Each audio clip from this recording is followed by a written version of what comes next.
Hello students, how are you. कैसे हैं आप सब। उम्मीद कर रहे हैं कि हम लोग अच्छे से पढ़ाई कर रहे होंगे। पिछले सेशन में हम लोग जो पिछला हमारा सेशन वीडियो का समाप्त हुआ उसमें हमने electric flux and Gauss's law के बारे में पूरा अध्ययन हम लोग किए थे, जिसमें थियरी को पूरी तरह से समाप्त किया गया। न्यूमेरिकल प्रश्नों को, अति लघुत्तरी सारे प्रश्नों को हम लोग हल किए थे। आज हमारा नया चैप्टर शुरू होगा जिसको इलेक्ट्रिक पोटेंशियल के नाम से जानते हैं, विद्युत विभव। तो ये हमारा नया चैप्टर है विद्युत विभव। ये पहले अध्याय के अंतर्गत इलेक्ट्रोस्टैटिक्स के अंतर्गत तीसरा आइटम है इलेक्ट्रिक पोटेंशियल। तो आज हम लोग इलेक्ट्रिक पोटेंशियल के बारे में अध्ययन करेंगे। इसके संबंध में जानकारी आपको क्लास 10th में भी दी जा चुकी है। कक्षा 10 में आपने इलेक्ट्रिक पोटेंशियल के बारे में पढ़ा था। हमारा जो सिलेबस है वो हम लोग वैद्युत विभव के बारे में पढ़ेंगे, फिर विभवांतर हमको जानना है, फिर किसी बिंदु आवेश, कोई बिंदु आवेश हो, वैद्युत द्विध्रुव हो अथवा आवेशों के निकाय के कारण वैद्युत विभव क्या होता है, इसके बारे में हम लोग जानकारी करेंगे। फिर सम विभव पृष्ठ क्या होते हैं, इक्विपोटेंशियल सरफेस, किसी स्थिर विद्युत क्षेत्र में दो बिंदु आवेशों के निकाय यानी दो बिंदु आवेशों का अगर कोई सिस्टम है तो उसकी वैद्युत स्थिर ऊर्जा क्या होगी, या वैद्युत द्विध्रुव इलेक्ट्रिक डाइपोल की इलेक्ट्रिक पोटेंशियल एनर्जी क्या होगी। ये सब इन्हीं सब चीज़ों के बारे में हम लोग को अध्ययन करना है। पहला हमारा आइटम है वैद्युत विभव, इलेक्ट्रिक पोटेंशियल। तो इलेक्ट्रिक पोटेंशियल के कॉन्सेप्ट को हम लोग समझें। इलेक्ट्रिक पोटेंशियल विद्युत विभव या वैद्युत विभव भी कहते हैं। विद्युत या वैद्युत एक ही चीज है। वैद्युत विभव, तो वैद्युत विभव के बारे में जो परिभाषा की बात की गई उसमें ये बताया गया कि अगर कोई हमारा विद्युत क्षेत्र है, मान लिया जाए कोई विद्युत क्षेत्र है, तो अनंत से अनंत कोई एक पॉइंट हम लोग मान लेते हैं अनंत। तो ऐसा बताया गया कि अनंत से अगर हम किसी विद्युत क्षेत्र के अंतर्गत आते हैं तो हमको एक कार्य करना पड़ता है। मान लिया जाए कि ये हमारा विद्युत क्षेत्र है और अनंत से कोई हम चार्ज लेके आते हैं। चार्ज को Q नॉट कहते हैं, प्लस Q नॉट, इसको कहते हैं टेस्ट चार्ज, परीक्षण आवेश। परीक्षण आवेश एक्चुअली आप जानते हैं कि किसी भी क्षेत्र के बारे में अगर हमको जानकारी करनी है कि यहाँ उस चीज़ का क्षेत्र है कि नहीं है, तो हमको कोई न कोई वहाँ फैक्टर एक टेस्ट करना पड़ता है, जांच करना पड़ता है। और जांच करने के लिए हमारा अगर आवेश की जांच करनी है, आवेश के विद्युत क्षेत्र की जांच करनी है, तो हमको आवेश लाना पड़ता है। जैसे मैं एक छोटा सा आपको कहानी बता रहा हूँ।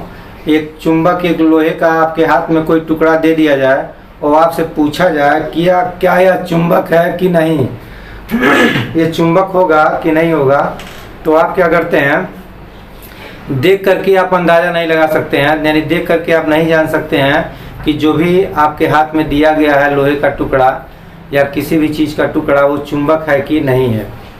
लेकिन यदि आपको चुंबक की जांच करनी है कि ये चुंबक है, तो इसके समीप हम एक दूसरा लौह चुंबकीय पदार्थ लाते हैं या कोई लोहे वाला पदार्थ लेते हैं। जब लोहे का पदार्थ लाएंगे तो अगर लोहे के पदार्थ को जो आपको दिया गया उसने अट्रैक्ट कर लिया, खींच लिया, आकर्षित कर लिया या प्रतिकर्षित कर लिया, तो आपको तुरंत पता चल जाता है कि जो भी आपको लोहा दिया गया वो निश्चित रूप से चुंबक होगा।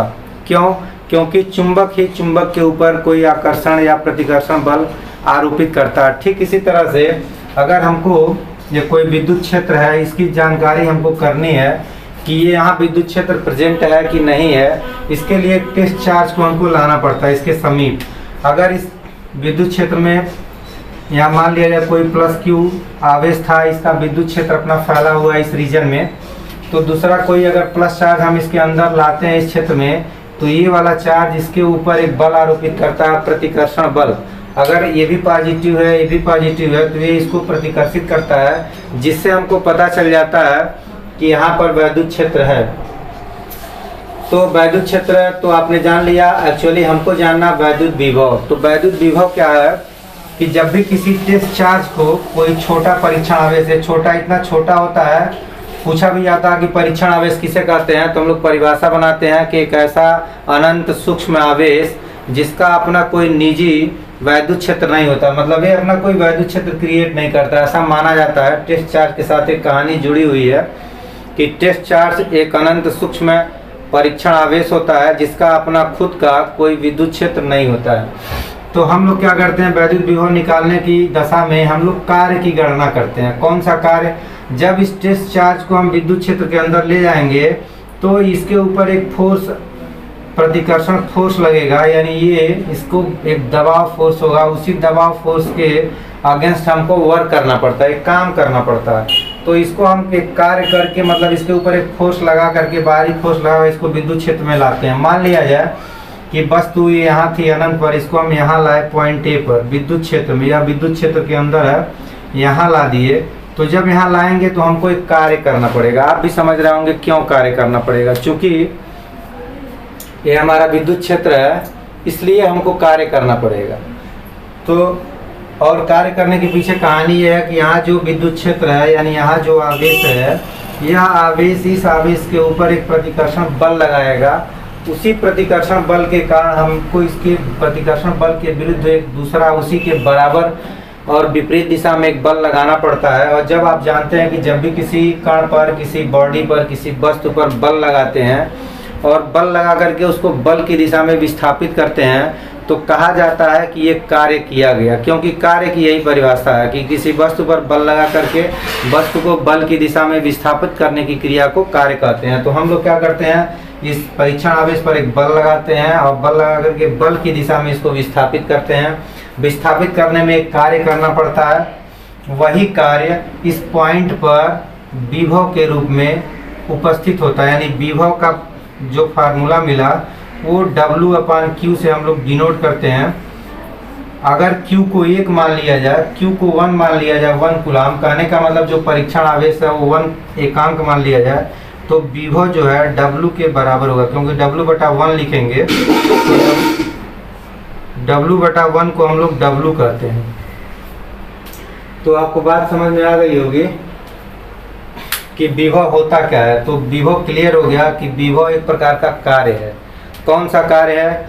एकांक परीक्षण, एकांक धन परीक्षण आवेश को, देखिए हम शब्द यूज कर रहे हैं एकांक, एकांक धन परीक्षण आवेश को अनंत से विद्युत क्षेत्र में स्थित किसी बिंदु तक लाने में जो कार्य करना पड़ता है, उसी कार्य को विद्युत विभव के नाम से, उस पॉइंट पर, विभव एट ए पॉइंट, इसको हम लोग शुद्ध रूप में ऐसे लिखते हैं, विभव एट ए पॉइंट, उस बिंदु तक लाने में जो कार्य, जैसे यहाँ से इस पर फोर्स लगा करके इसको हमने यहाँ ला दिया, बिंदु ए पर ला दिया, तो बिंदु ए का जो विभव होगा वो W होगा। कहने का मतलब यहाँ से यहाँ तक लाने में इसको हम कहेंगे W अनंत A, इसको W अनंत A भी लिख सकते हैं। W अनंत A का मतलब कि कार्य कौन सा किया गया, तो कार्य किया गया अनंत से A बिंदु तक लाने में जो कार्य किया गया, तो अनंत से बिंदु A तक लाने में किया गया कार्य को हम W अनंत A लिखेंगे, और ये W Anant A he VA के बराबर होगा। अगर चार्ज को 1 कूलाम मान लिया जाए, तो अगर चार्ज हमारा 1 कूलाम नहीं है, हमारा चार्ज प्लस Q कूलाम है, तो यहाँ प्लस Q नॉट, तो ये Q नॉट से हमको डिवाइड करना पड़ता है। तो एक्चुअली V का यही फार्मूला मिलता है, विभव का, विद्युत विभव का फार्मूला होता है W/Q।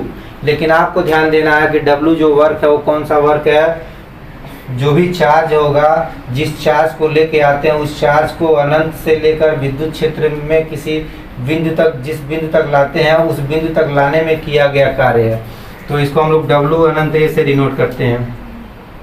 तो विभव की परिभाषा क्लियर हो गई होगी। विभव क्या होता है? विभव एक प्रकार का कार्य है जो एकांक धन परीक्षण आवेश को अनंत से विद्युत क्षेत्र में स्थित किसी बिंदु तक लाने में करना पड़ता है, और जो कार्य करना पड़ता है वही उस बिंदु का विभव होता है, सब बिंदु का विभव नहीं। अगर हम बात करें कोई पॉइंट यहाँ B है, तो हम VB की बात कर रहे हैं, यानी विभव एट B पॉइंट, ये तो VA है, विभव एट A पॉइंट, तो VB कैसे निकलेगा? तो हमारा VB का फार्मूला बनेगा कि W अनंत B/Q नॉट, यानी वही धन परीक्षण आवेश को अनंत से पॉइंट B तक लाने में जो कार्य करना पड़ेगा, वो कार्य और आवेश की निष्पत्ति को ध्यान दीजिए। जब एक आवेश लेते हैं तो आवेश लेने में हम लोग कार्य और आवेश के अनुपात को विभव के नाम से जानते हैं, और इसी को जब 1 कर लिया जाता है तो हम कहते हैं एकांक यानी क्यू नॉट को 1 मान लिया जाए।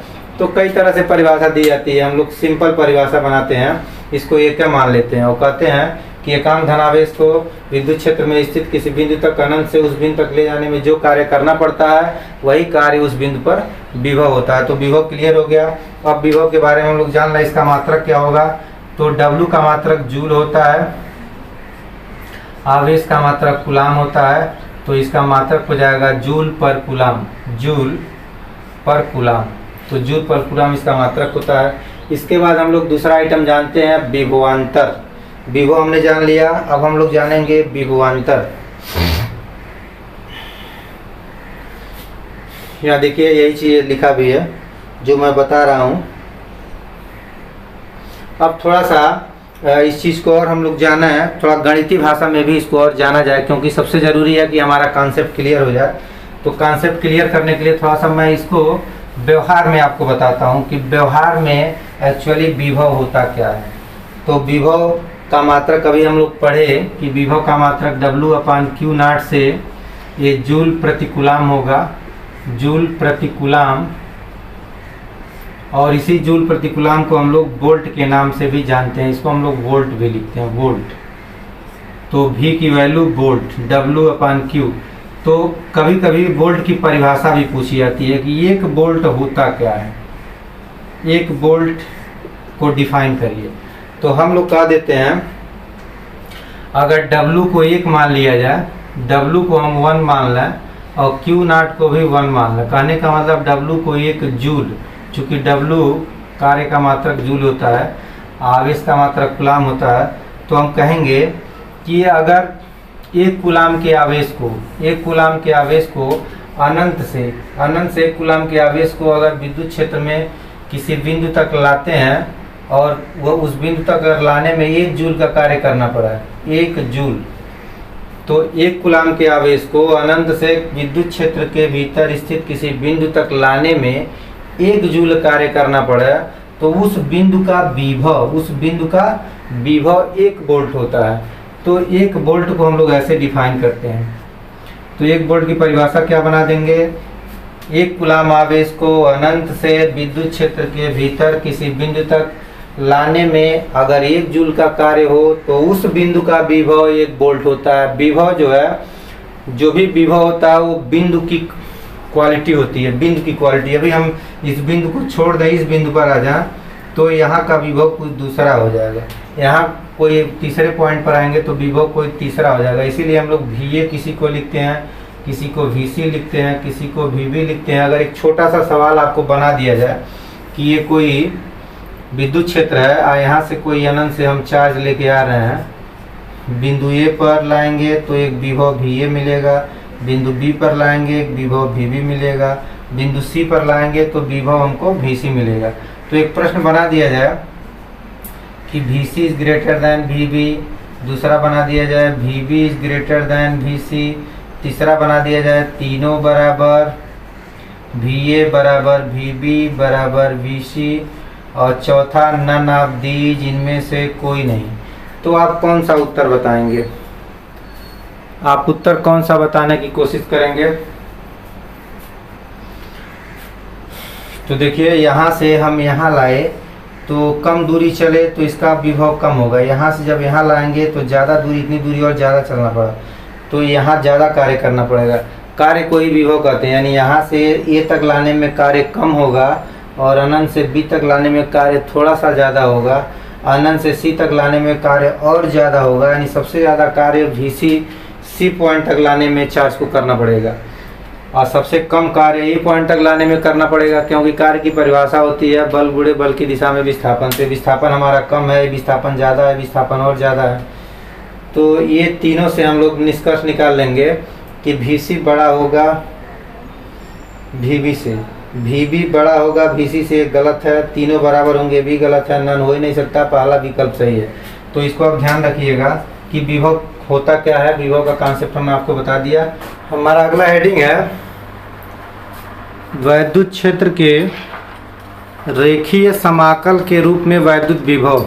तो आइए इस तथ्य को हम लोग समझते हैं कि जो वैद्युत विभव होता है वो वैद्युत क्षेत्र के रेखीय समाकल के रूप में होता है। तो ये बहुत ही महत्वपूर्ण हमारा फार्मूला है जिसके आधार पर तमाम कैलकुलेशन हम लोग करते भी हैं। तो आइए इस तथ्य को समझते हैं क्या मतलब है इसका।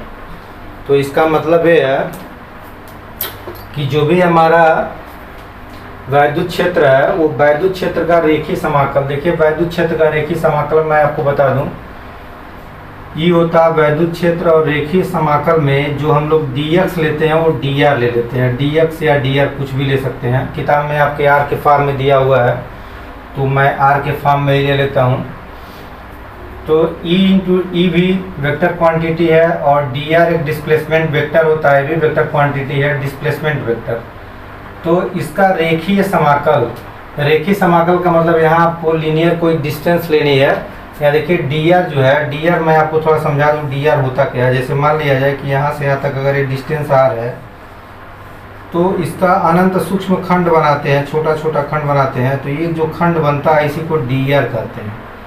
तो dr चूंकि दूरी का एक खंड है इसलिए इसको रेखीय बात करते हैं। रेखीय यानी दूरी रेखा में होती है, जब भी किसी रेखा में हम चलते हैं तो हमको एक दूरी मिलती है। तो रेखा में चलने का मतलब एक दूरी कवर करना, तो दूरी से मतलब है जिसको हम लोग बोलते हैं रेखीय समाकलन। किसका रेखीय समाकलन? विद्युत क्षेत्र का रेखीय समाकलन। देखिए इलेक्ट्रिक फील्ड है, इलेक्ट्रिक फील्ड का ये समाकलन का साइन है और समाकल को एक नाम दे दिए रेखीय समाकल, क्योंकि यहाँ डिस्टेंस लिया गया, छोटा सा डिस्टेंस, अनंत सूक्ष्म डिस्टेंस, यही हमारा होता है। और ये किसके बराबर होता है? विद्युत विभव की। वैद्युत क्षेत्र के रेखीय समाकल के रूप में वैद्युत विभव। और एक चीज़ मैं और बता दूं, ये निगेटिव साइन के साथ आता है। तो हमारा जो विद्युत विभव होता है वो विद्युत क्षेत्र का रेखीय, आर का मतलब रेखीय, लीनियर, और ये इंटीग्रेशन का साइन है। तो ये हमारा एक फार्मूला है, इसी फार्मूले को हम लोग डेराइव करेंगे। हमारा थ्रेडिंग क्या कह रहा है? वैद्युत क्षेत्र का रेखीय समाकलन निकाला जाए और किस रूप में प्राप्त हो जाए? इलेक्ट्रिक पोटेंशियल के फॉर्म में। तो आइए हम लोग इस बात को समझते हैं। इसके लिए एक फिगर के माध्यम से हम बात को समझेंगे। देखिए फिगर यहाँ बना हुआ, मैं इसी फिगर को बता देता हूँ आपको। यहाँ ये विद्युत क्षेत्र दिखाया गया बॉक्स से, ये विद्युत का क्षेत्र है। इसमें कोई बॉडी यहाँ ए पर है और ए से, बॉडी का मतलब कोई आवेशित कण, आवेशित कण विद्युत क्षेत्र में ए से बी पर पहुँच रहा है। तो जब भी हम ए से बी तक पहुँचेंगे तो विद्युत क्षेत्र की दिशा देखिए ऐसे दिखाई गई है, राइट साइड में, राइट साइड में विद्युत क्षेत्र की दिशा दिखाई गई। फिगर को मैं यहाँ बना लेता हूँ ऐसे। ये आपका पॉइंट ए है, ये पॉइंट बी है और ये इसके विद्युत क्षेत्र की जैसे दिशा दिखाई गई है।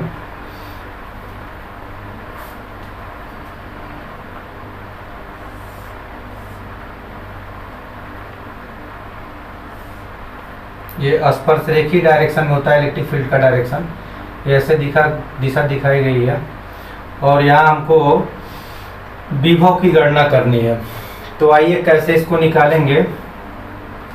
इसके लिए यहाँ से जब भी कोई आवेश, एक हम लोग आवेश लेंगे वो test charge plus Q naught, यहाँ से इसको जब वैसे हम ले आते हैं तो आपको पता है चूँकि इलेक्ट्रिक फील्ड का डायरेक्शन इधर है तो इस पर एक फोर्स लगेगा, क्योंकि यहाँ कोई चार्ज मौजूद है, क्योंकि ये इलेक्ट्रिक फील्ड है। इलेक्ट्रिक फील्ड का मतलब क्या है कि वहाँ कोई पॉजिटिव या निगेटिव चार्ज मौजूद है। यहाँ मान के चलना है कि कोई पॉजिटिव चार्ज का इलेक्ट्रिक फील्ड है और फिर एक दूसरे पॉजिटिव चार्ज को हम बिंदु ए से विद्युत क्षेत्र में बी तक ले आ रहे हैं। तो हमको एक कार्य करना पड़ेगा। क्यों कार्य करना पड़ेगा? क्योंकि क्षेत्र इसको इधर ढकेलेगा, इधर बल लगाएगा, तो हम उस बल के विपरीत दिशा में हम बल लगा करके इसको ए से बी की तरफ ले आएंगे। तो हमको एक कार्य करना पड़ेगा, उसी कार्य को हम विभव में ट्रांसफ़र कर लेंगे, क्योंकि कार्य विभव बराबर होते हैं। तो यही काम हमको करना है।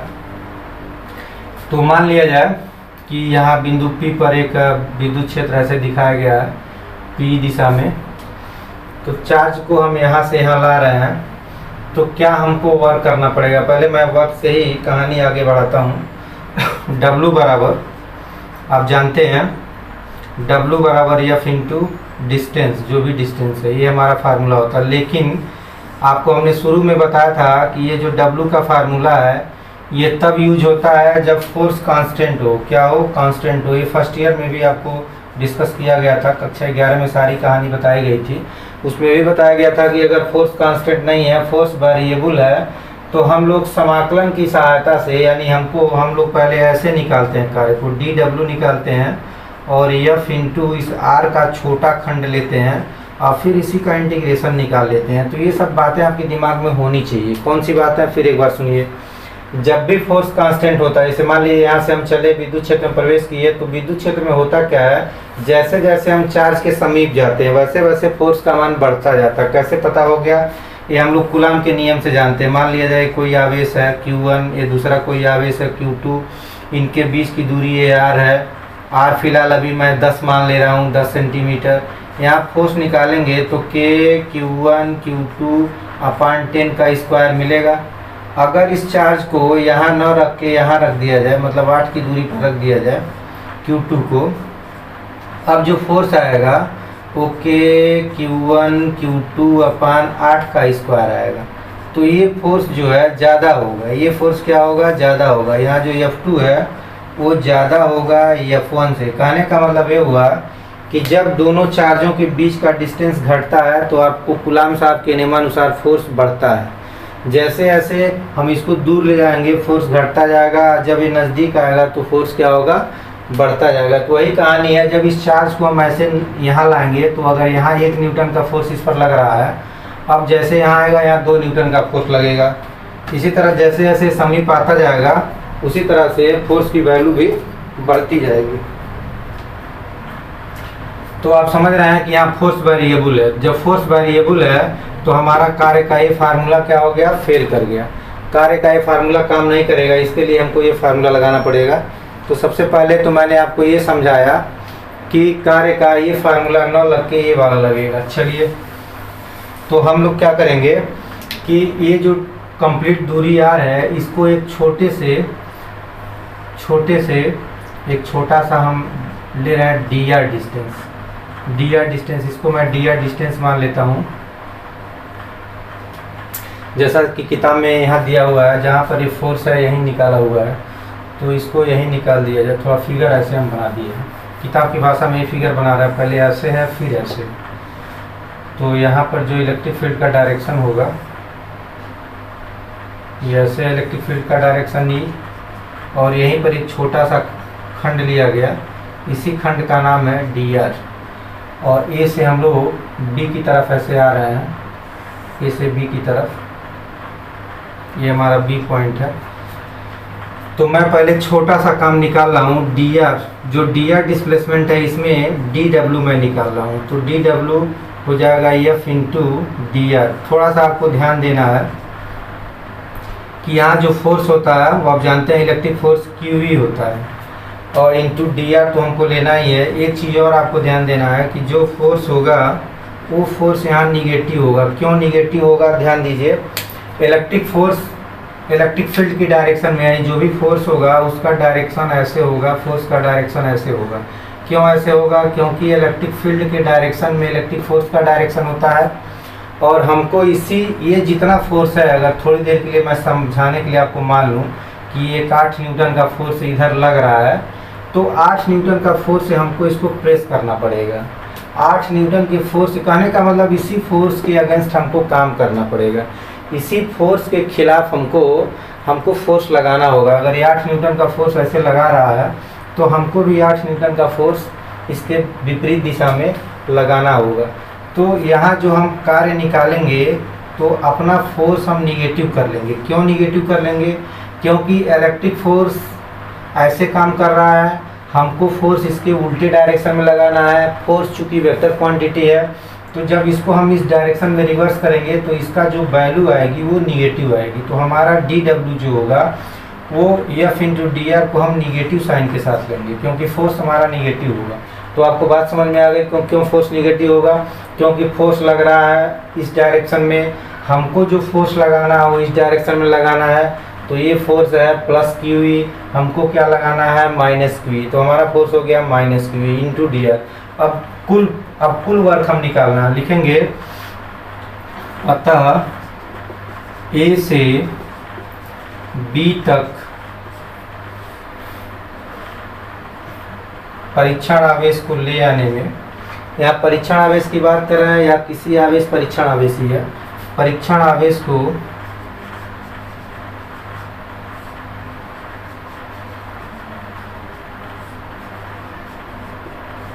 ले जाने में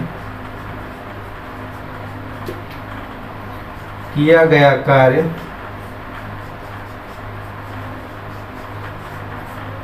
बराबर होगा इंटीग्रेशन ऑफ डी डब्ल्यू। इसको हम लिख देंगे ए टू बी, या पॉइंट हमारा ए है, ये पॉइंट हमारा बी है, तो यहाँ मैं ए लिखूंगा, यहाँ बी लिखूंगा, इज इक्वल टू ये माइनस कांस्टेंट बाहर हो गया, क्यू भी कांस्टेंट है क्योंकि चार्ज तो बदलेगा नहीं, क्यू नॉट बाहर हो गया। हमारा इलेक्ट्रिक फील्ड जो है, ये इलेक्ट्रिक फील्ड वेरिएबल होगा। क्यों वेरिएबल होगा? क्योंकि इलेक्ट्रिक फोर्स वेरिएबल है तो फील्ड वेरिएबल इसीलिए हो जाएगा। और ये हमारा हो गया D R, E into D are.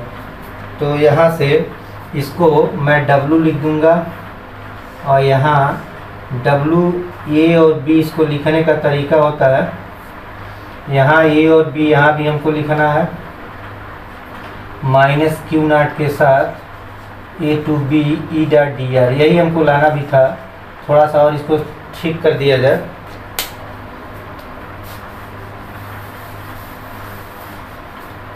अब देखिए यहाँ डब्ल्यू ए बी को हम लोग ऐसे कह देंगे, डब्ल्यू ए बी ऐसे, इसको हम कहेंगे W B minus W A. इस तरह की बात मैं आपको बता भी चुका हूँ।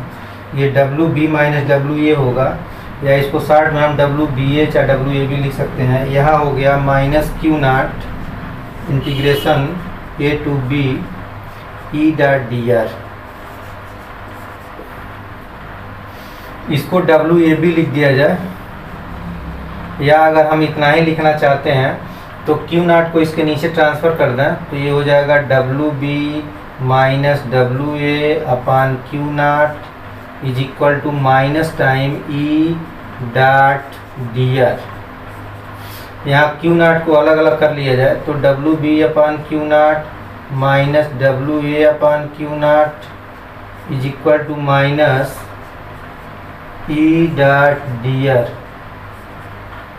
ये ए और ये बी, जो ए है ऊपर बी, तो इसको हम वी बी लिख देंगे और इसको वी ए लिख देंगे। ध्यान दीजिएगा, इसको लिख देंगे वी बी, यहाँ मैं लिख देता हूँ, और इसको लिख देंगे वी ए। जैसा कि ये फार्मूला होता है आपको पता भी है, V A minus V B,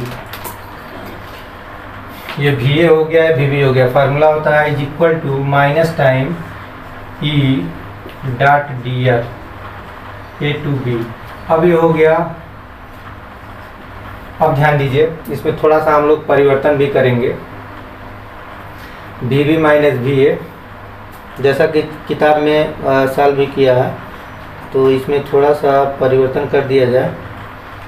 कह रहा कि यदि बिंदु ए को अनंत पर मान लें, ये जो पॉइंट अगर इनफाइनाइट पर मान लिया जाए, इसको इनफाइनाइट पर अगर हम कंसीडर कर लेते हैं कि ये इनफाइनाइट पर है, तो इसको हम आगे बढ़ाएंगे तो हो जाएगा V B minus V infinite is equal to infinite to B, क्योंकि ये को इनफाइनाइट मान रहे, minus E dot D R. तो ऐसे हमारा सूत्र हो गया।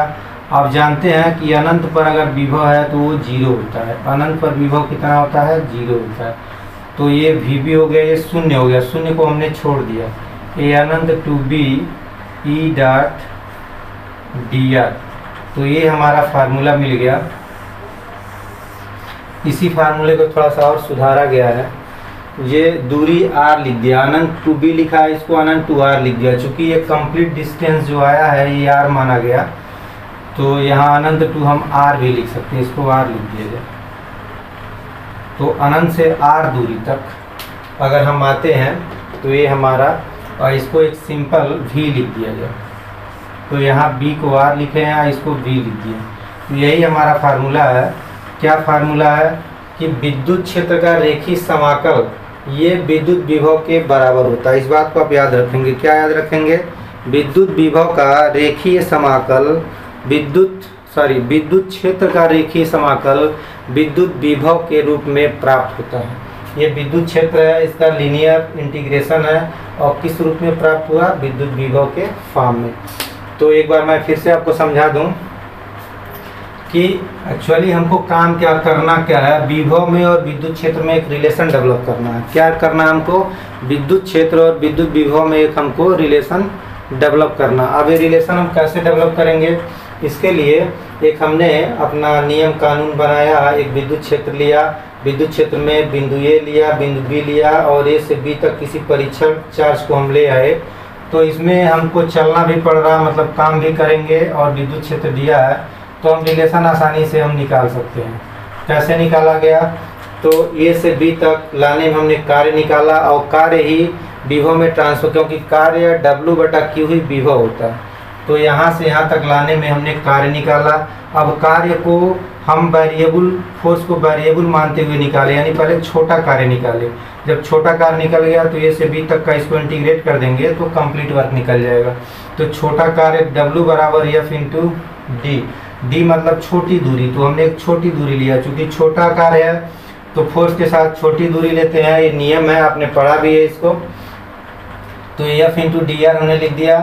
अब F को हम लिखेंगे QE, क्योंकि F आप जानते हैं F का फार्मूला QE होता है। इसको हमने निगेटिव क्यों लिया, इसलिए निगेटिव लिया क्योंकि इलेक्ट्रिक फील्ड का डायरेक्शन हमने ऐसे शो किया है, हम वस्तु को ऐसे ला रहे हैं इलेक्ट्रिक फील्ड के विपरीत दिशा में, यानी फोर्स जो लगेगा वो विद्युत क्षेत्र के विपरीत दिशा में लगेगा। तो फोर्स का फार्मूला प्लस QE होता है। फोर्स को हम निगेटिव करेंगे चूंकि उसका डायरेक्शन बदल रहा है। जब भी किसी वेक्टर क्वांटिटी, फोर्स एक वेक्टर क्वांटिटी है, फोर्स का डायरेक्शन चेंज कर रहे हैं तो वो हमारा निगेटिव आ जाएगा, माइनस टाइम ये फोर्स हो जाएगा। ये हमने भर दिया, फिर इसी को इंटीग्रेट कर दिया। इंटीग्रेट कहाँ से कहाँ तक, हम ए से बी तक, ये तो छोटा निकाले, छोटा छोटा खंडों हम लोग इस दूरी को बांट लेते हैं, और जब इंटीग्रेशन निकालते हैं तो कहाँ से शुरू किए थे, कहाँ अंत किए थे। तो ए से शुरू किए, बी अंत किए, इनिशियल पॉइंट होता है, फाइनल पॉइंट। यहाँ भी ए टू बी, डी डब्ल्यू की वैल्यू ये हमने यहाँ पुटअप कर दिया। माइनस Q0 कॉन्स्टेंट है, बाहर हो गया इंटीग्रेशन से। ई और डी आर हमने लिखा, इसी के फॉर्म में हमको आंसर भी क्रिएट करना है। ये हो गया WB माइनस WA, Q0 को हमने नीचे ट्रांसफर करके इसको बांट दिया, तो VB माइनस VA हो गया। और फिर VA को एक, इस फार्मूले को एक नया रूप देने के लिए इसको अनंत पर मान लिया गया। VA को कहाँ मान लिया गया, अनंत पर। तो अनंत पर विभव 0 होता है, तो V इनफाइनाइट या भरे 0 हो गया। इसको सिंपली एक पॉइंट मान लिया गया विद्युत क्षेत्र में, B नहीं, कोई जनरल पॉइंट कुछ भी हो सकता है। अनंत से उस बिंदु तक आए हैं तो कोई जो विभव होगा B लिख सकते हैं, चाहे बिना B लिखा। तो ये अनंत से R, अब अनंत से R क्यों यहाँ लिखा गया, क्योंकि हम अनंत से चले, अब कितनी दूरी तो चले, R दूरी तक, ये दूरी R मानी गई है। ये कंप्लीट दूरी कितनी है, वो R मानी गई है। तो ये हमारा फार्मूला निकल गया। आपको समझ में आया होगा। वो करना क्या है, बस ये रट लेना है कि विद्युत क्षेत्र का ऋणात्मक रेखीय समाकल, इसको ऋणात्मक रेखीय समाकल भी कहते हैं चूंकि ऋण चिन्ह के साथ आता है। विद्युत क्षेत्र का ऋणात्मक रेखीय समाकल विद्युत विभव के रूप में हमें प्राप्त होता है। चलिए, बहुत महत्वपूर्ण बिंदु है, इसको आप दिमाग में रखेंगे। अगला जो हमारा आइटम है वो देखिए, अगला हम बात करते हैं वैद्युत क्षेत्र संरक्षी है।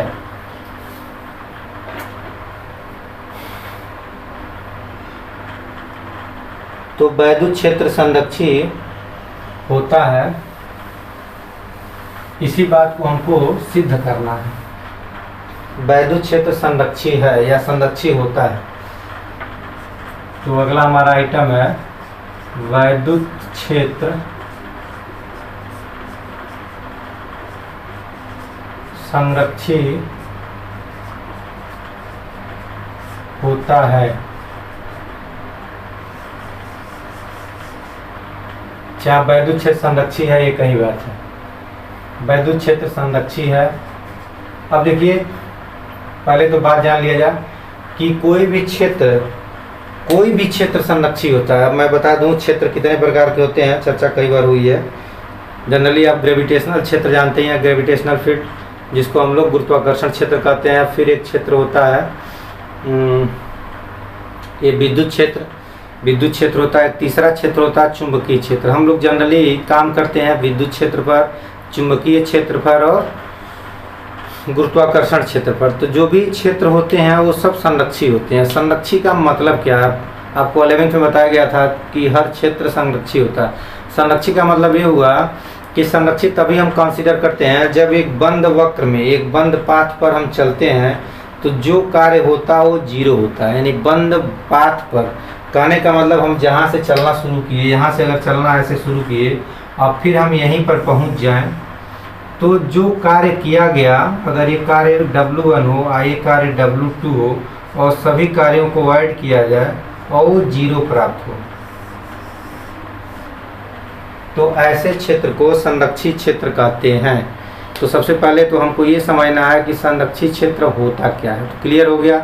क्या क्लियर हुआ कि यदि किसी क्षेत्र में एक बंद वक्र पर, एक बंद पाथ पर चलने में किया गया कार्य शून्य हो, तो ऐसे क्षेत्र को संरक्षित क्षेत्र के नाम से जानते हैं। तो विद्युत क्षेत्र भी संरक्षित है। तो आइए हम क्या करेंगे, एक बंद वक्र में कार्य निकालेंगे और कार्य को क्या दिखा देंगे, 0 दिखा देंगे। यही बात हम लोगों को प्रूव करनी है। तो आइए बंद वक्र में कार्य निकाला जाए और उसको 0 दिखा दिया जाए। अब कैसे 0 दिखाएंगे, देखिए लिखा भैया संरक्षित क्षेत्र वह क्षेत्र है जिसमें किया गया कार्य पथ पर निर्भर न करे, यानी रास्ते पर निर्भर नहीं करता है। हम देखिए ऐसे भी हम चला, यहाँ से चला हम ऐसे ऐसे ऐसे ऐसे ऐसे ऐसे ऐसे ऐसे ऐसे ऐसे ऐसे ऐसे फिर यहीं पहुँच गए। तो हम जैसे भी चलाएं, हम गोल चलाएं, तो ये पथ हमारा वृत्ताकार हो, इससे कोई मतलब नहीं। पथ टेढ़ा मेढ़ा हो, इससे कोई मतलब नहीं है। पथ ऐसे हो, इससे कोई मतलब नहीं है। कहने का मतलब जहाँ से चले थे जब वहीं पहुँच जाएंगे, जहाँ से चले वहीं पहुँचे, यहाँ से चले तो घूमते घूमते घूमते घूमते वहीं पहुँचे। गोल भी हो सकता है, फिर ऐसे ऐसे ऐसे भी हो सकता है, यहाँ पहुँच गए ऐसे चलते हुए। तो बंद पथ, ये बंद पथ हमारा है। बंद पथ में किया गया कार्य शून्य होगा तो उसको हम, उस क्षेत्र को संरक्षित क्षेत्र कहते हैं। तो विद्युत क्षेत्र को हमको दिखाना संरक्षित है, तो हम यही काम करेंगे, बंद पथ लिया जाए, कार्य निकाला जाए और कार्य को शून्य दिखा दिया जाए। इसके लिए देखिए क्या किया गया, यहाँ सब लिखा हुआ है। माना विद्युत क्षेत्र में एक बंद चक्र है ABCDA, यह एक ऐसे चक्र बनाया गया,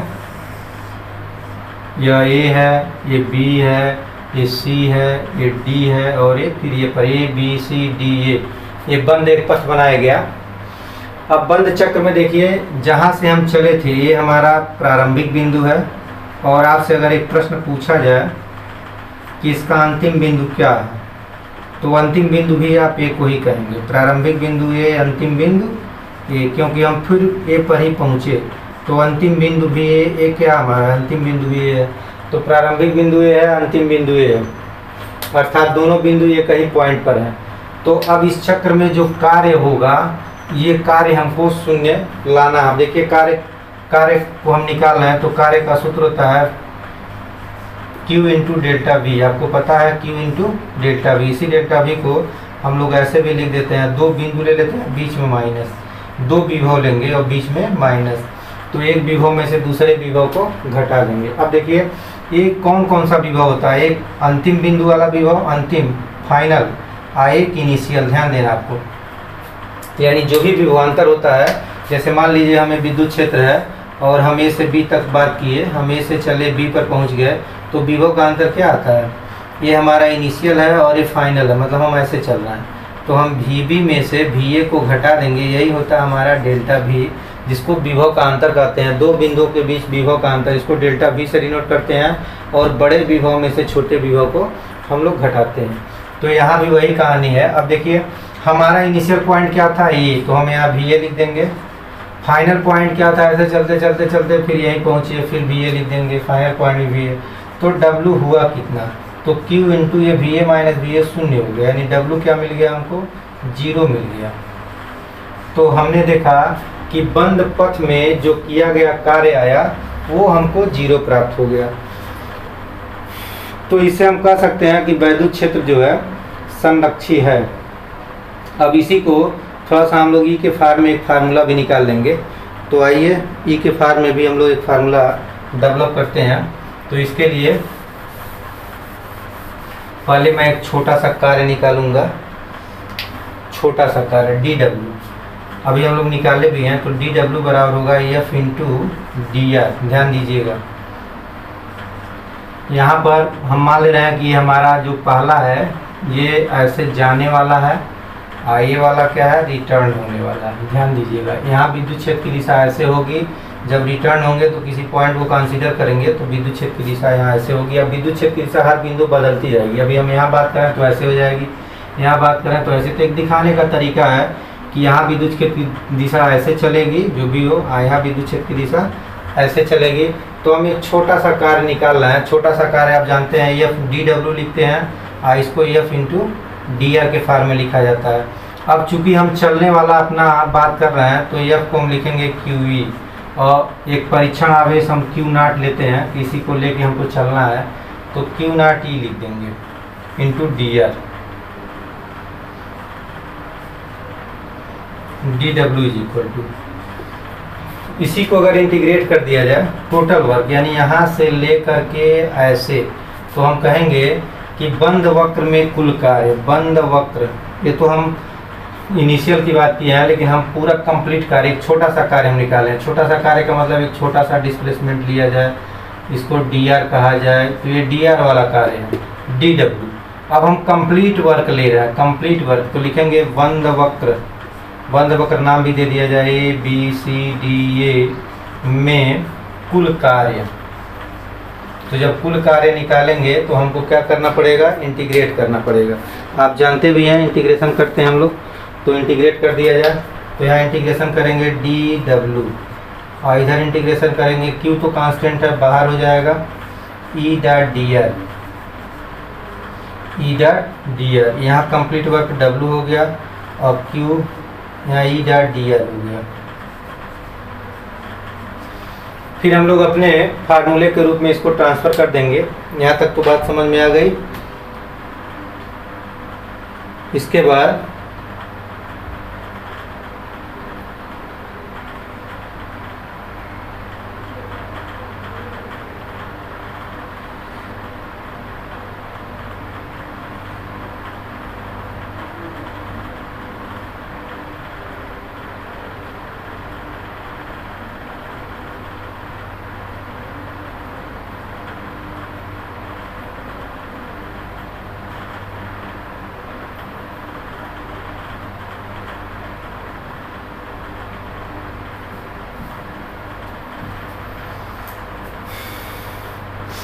तो ये हमारा जो कुल कार्य है, अभी हम ऊपर निकाल चुके थे कि कुल कार्य की वैल्यू 0 आई थी, तो हम इसको 0 पुटअप कर देंगे। तो हम यहाँ लिख देंगे कि क्यू नॉट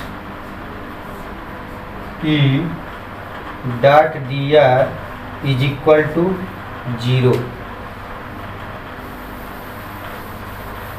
और यहाँ एक लिखने का तरीका होता है, यहाँ ऐसे क्लोज लिखते हैं और यहाँ छोटा सा लिख देंगे ए बी सी डी ए, यानी ए बी सी डी ए का जो कंप्लीट वर्क है वो 0 हो गया। तो हमने W को यहाँ शून्य भर दिया, तो इतना बराबर 0। अब ये क्यू नॉट इधर चला जाएगा तो यहाँ से हमको मिलेगा close linear integration E dot D R is equal to, यहाँ ए बी सी डी ए भरते रहेंगे, इज इक्वल टू 0 बटा क्यू नॉट, यानी 0 मिल जाएगा हमको। चलिए अब इस पथ को हम दो प्रकार के पथों में इसको डिस्ट्रीब्यूट कर रहे हैं। जो ए बी सी डी ए हमारा कंप्लीट वक्र है, तो इसको हम लिख देंगे A B C integration A B C, यहाँ ए बी सी लिख दे रहा हूँ, A B C dot D R और प्लस, चूँकि ये कंप्लीट है तो हम दो पार्ट में तोड़ रहे हैं। फर्स्ट पार्ट है नीचे वाला है सेकंड पार्ट, सेकंड पार्ट होगा C D A, second part क्या होगा सी डी ए और E dot D R, E dot D R इतना बराबर 0। तो यहाँ से यहाँ आ जाइए, A B C E dot D R is equal to minus time, इसको उधर कर दिया जाए तो minus time C D A E dot D R. तो इसको हम ऐसे लिख सकते हैं, और इसमें माइनस साइन को थोड़ा सा, इसको माइनस साइन को हटाना भी है तो हटा लिया जाए एक लाइन और। यहाँ A B C E dot D R is equal to, ये जो सी डी ए है इसको मैं ए डी सी लिख देता हूँ, यानी इसका डायरेक्शन रिवर्स कर दे रहा हूँ। तो जब डायरेक्शन रिवर्स हो जाएगा, यहाँ सी डी ए को अगर ए डी सी लिख दिया जाए, ए डी सी, तो ये साइन जो है, साइन जो माइनस साइन था वो गायब हो गया। तो इस माइनस साइन को हटाने के लिए हमने इसका डायरेक्शन ऐसे रिवर्स कर दिया। इसका डायरेक्शन ठीक है, इसका डायरेक्शन जब रिवर्स करेंगे तो ये जो निगेटिव साइन है वो पॉजिटिव हो जाएगा। क्यों पॉजिटिव हो जाएगा? क्योंकि यहाँ इलेक्ट्रिक फील्ड का डायरेक्शन इधर है और निगेटिव चल रहा है, निगेटिव है। तो जब इसको हम रिवर्स करेंगे तो ये फिर निगेटिव होगा, तो इस निगेटिव को ये पॉजिटिव बना देगा। तो इससे क्या निष्कर्ष निकला? इससे निष्कर्ष ये निकला कि अगर हम पाथ नंबर 1 को फॉलो करते हैं तो जो कार्य करेंगे, जब पाथ नंबर 2 को फॉलो करेंगे तो वही कार्य करेंगे, क्योंकि ये दोनों आपस में इक्वल आ गया, ये इक्वल वैल्यू हमको मिल गई। तो वास्तव में ये है क्या? इसे देखिए हम किस निष्कर्ष पर पहुंच गए। यही जो है वैद्युत क्षेत्र के संरक्षी लिखा करता, वैद्युत क्षेत्र के संरक्षी होने का प्रतिबंध है कि बंद पथ की सीमा के अनुदिश वैद्युत क्षेत्र का रेखीय समाकल शून्य होता है। तो वैद्युत क्षेत्र का जो रेखीय समाकल है सीमा के अनुदिश, ऐसे किस सीमा से किस सीमा से, ये रेखीय समाकल शून्य होता है। इसको हमने ऐसे निकाल लिया, 2 पार्टों में तोड़ दिया, तो ये निगेटिव साइन आया, फिर निगेटिव को ये CDA था, हमने ADC बना लिया, तो ये निगेटिव साइन खत्म हो गया। इसको हम लिख सकते हैं। फिर आगे क्या निष्कर्ष निकला? इसका अभिप्राय इससे अभिप्राय यह है कि प्रारंभिक व अंतिम बिंदुओं के बीच के दोनों पथों ABC तथा ADC के अनुदिश रेखीय समाकल जो है समान है। यानी चाहे हम ABC के अनुदिश चले चाहे ADC के अनुदिश चले, रेखीय समाकल दोनों का क्या है? समान है। अर्थात दिए गए प्रारंभिक व अंतिम बिंदुओं के बीच वैद्युत क्षेत्र का रेखीय समाकल पथ पर निर्भर नहीं करता है। तो जो वैद्युत क्षेत्र का रेखीय समाकलन मिला ये पथ पर निर्भर नहीं किया। पथ पर निर्भर न करने का क्या मतलब हम ऐसे चले थे तो जो वैल्यू आई, जब हम ऐसे चले तो वही वैल्यू आई। चाहे ऐसे कह दें हम ऐसे ADC डायरेक्शन में, तो चाहे हम ABC डायरेक्शन में चले तो जो चीज़ मिला वही ADC डायरेक्शन में चले वही, क्योंकि बीच में इक्वल साइन आ गया। तो इक्वल साइन का क्या मतलब? इक्वल साइन का मतलब ये हुआ कि हम ऐसे चले थे या हम ऐसे चले थे, दोनों वैल्यू बराबर आ रही है। ABC E.dr और ADC E.dr, ADC का मतलब ऐसे, तो ये दोनों बराबर हो गया। और यही संरक्षी होने का प्रतिबंध भी है। विद्युत क्षेत्र के संरक्षी होने का प्रतिबंध क्या है? क्योंकि विद्युत क्षेत्र संरक्षित तभी होगा जब किया गया कार्य पथ पर निर्भर नहीं करता है। यानी पथ चाहे जो भी अपनाइए, किया गया कार्य बराबर होता है, दोनों अवस्थाओं में सेम होता है। तो इस तरह से हमने प्रूव कर दिया कि वैद्युत क्षेत्र संरक्षी है। तो वैद्युत क्षेत्र संरक्षी होने में आप एक पथ लेंगे ऐसे ऐसे, इस पथ द्वारा चलने में किया गया कार्य, इस पथ द्वारा जाने में किया गया कार्य, दोनों किया गया कार्य पथ पर निर्भर नहीं किया। और जब किया गया कोई भी कार्य, किसी भी क्षेत्र में किया गया कार्य पथ पर निर्भर न करे तो ऐसे क्षेत्र को संरक्षित क्षेत्र के नाम से जानते हैं। तो ये हमारी बात सिद्ध हो गई कि विद्युत क्षेत्र संरक्षी होता है। इसके बाद हमारा अगला हेडिंग है बिंदु आवेश के कारण किसी बिंदु पर वैद्युत विभव।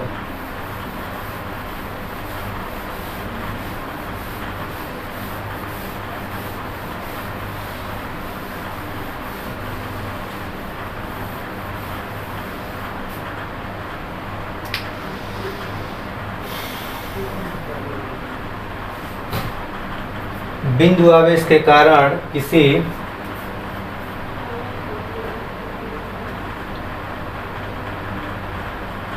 बिंदु पर वैद्युत विभव।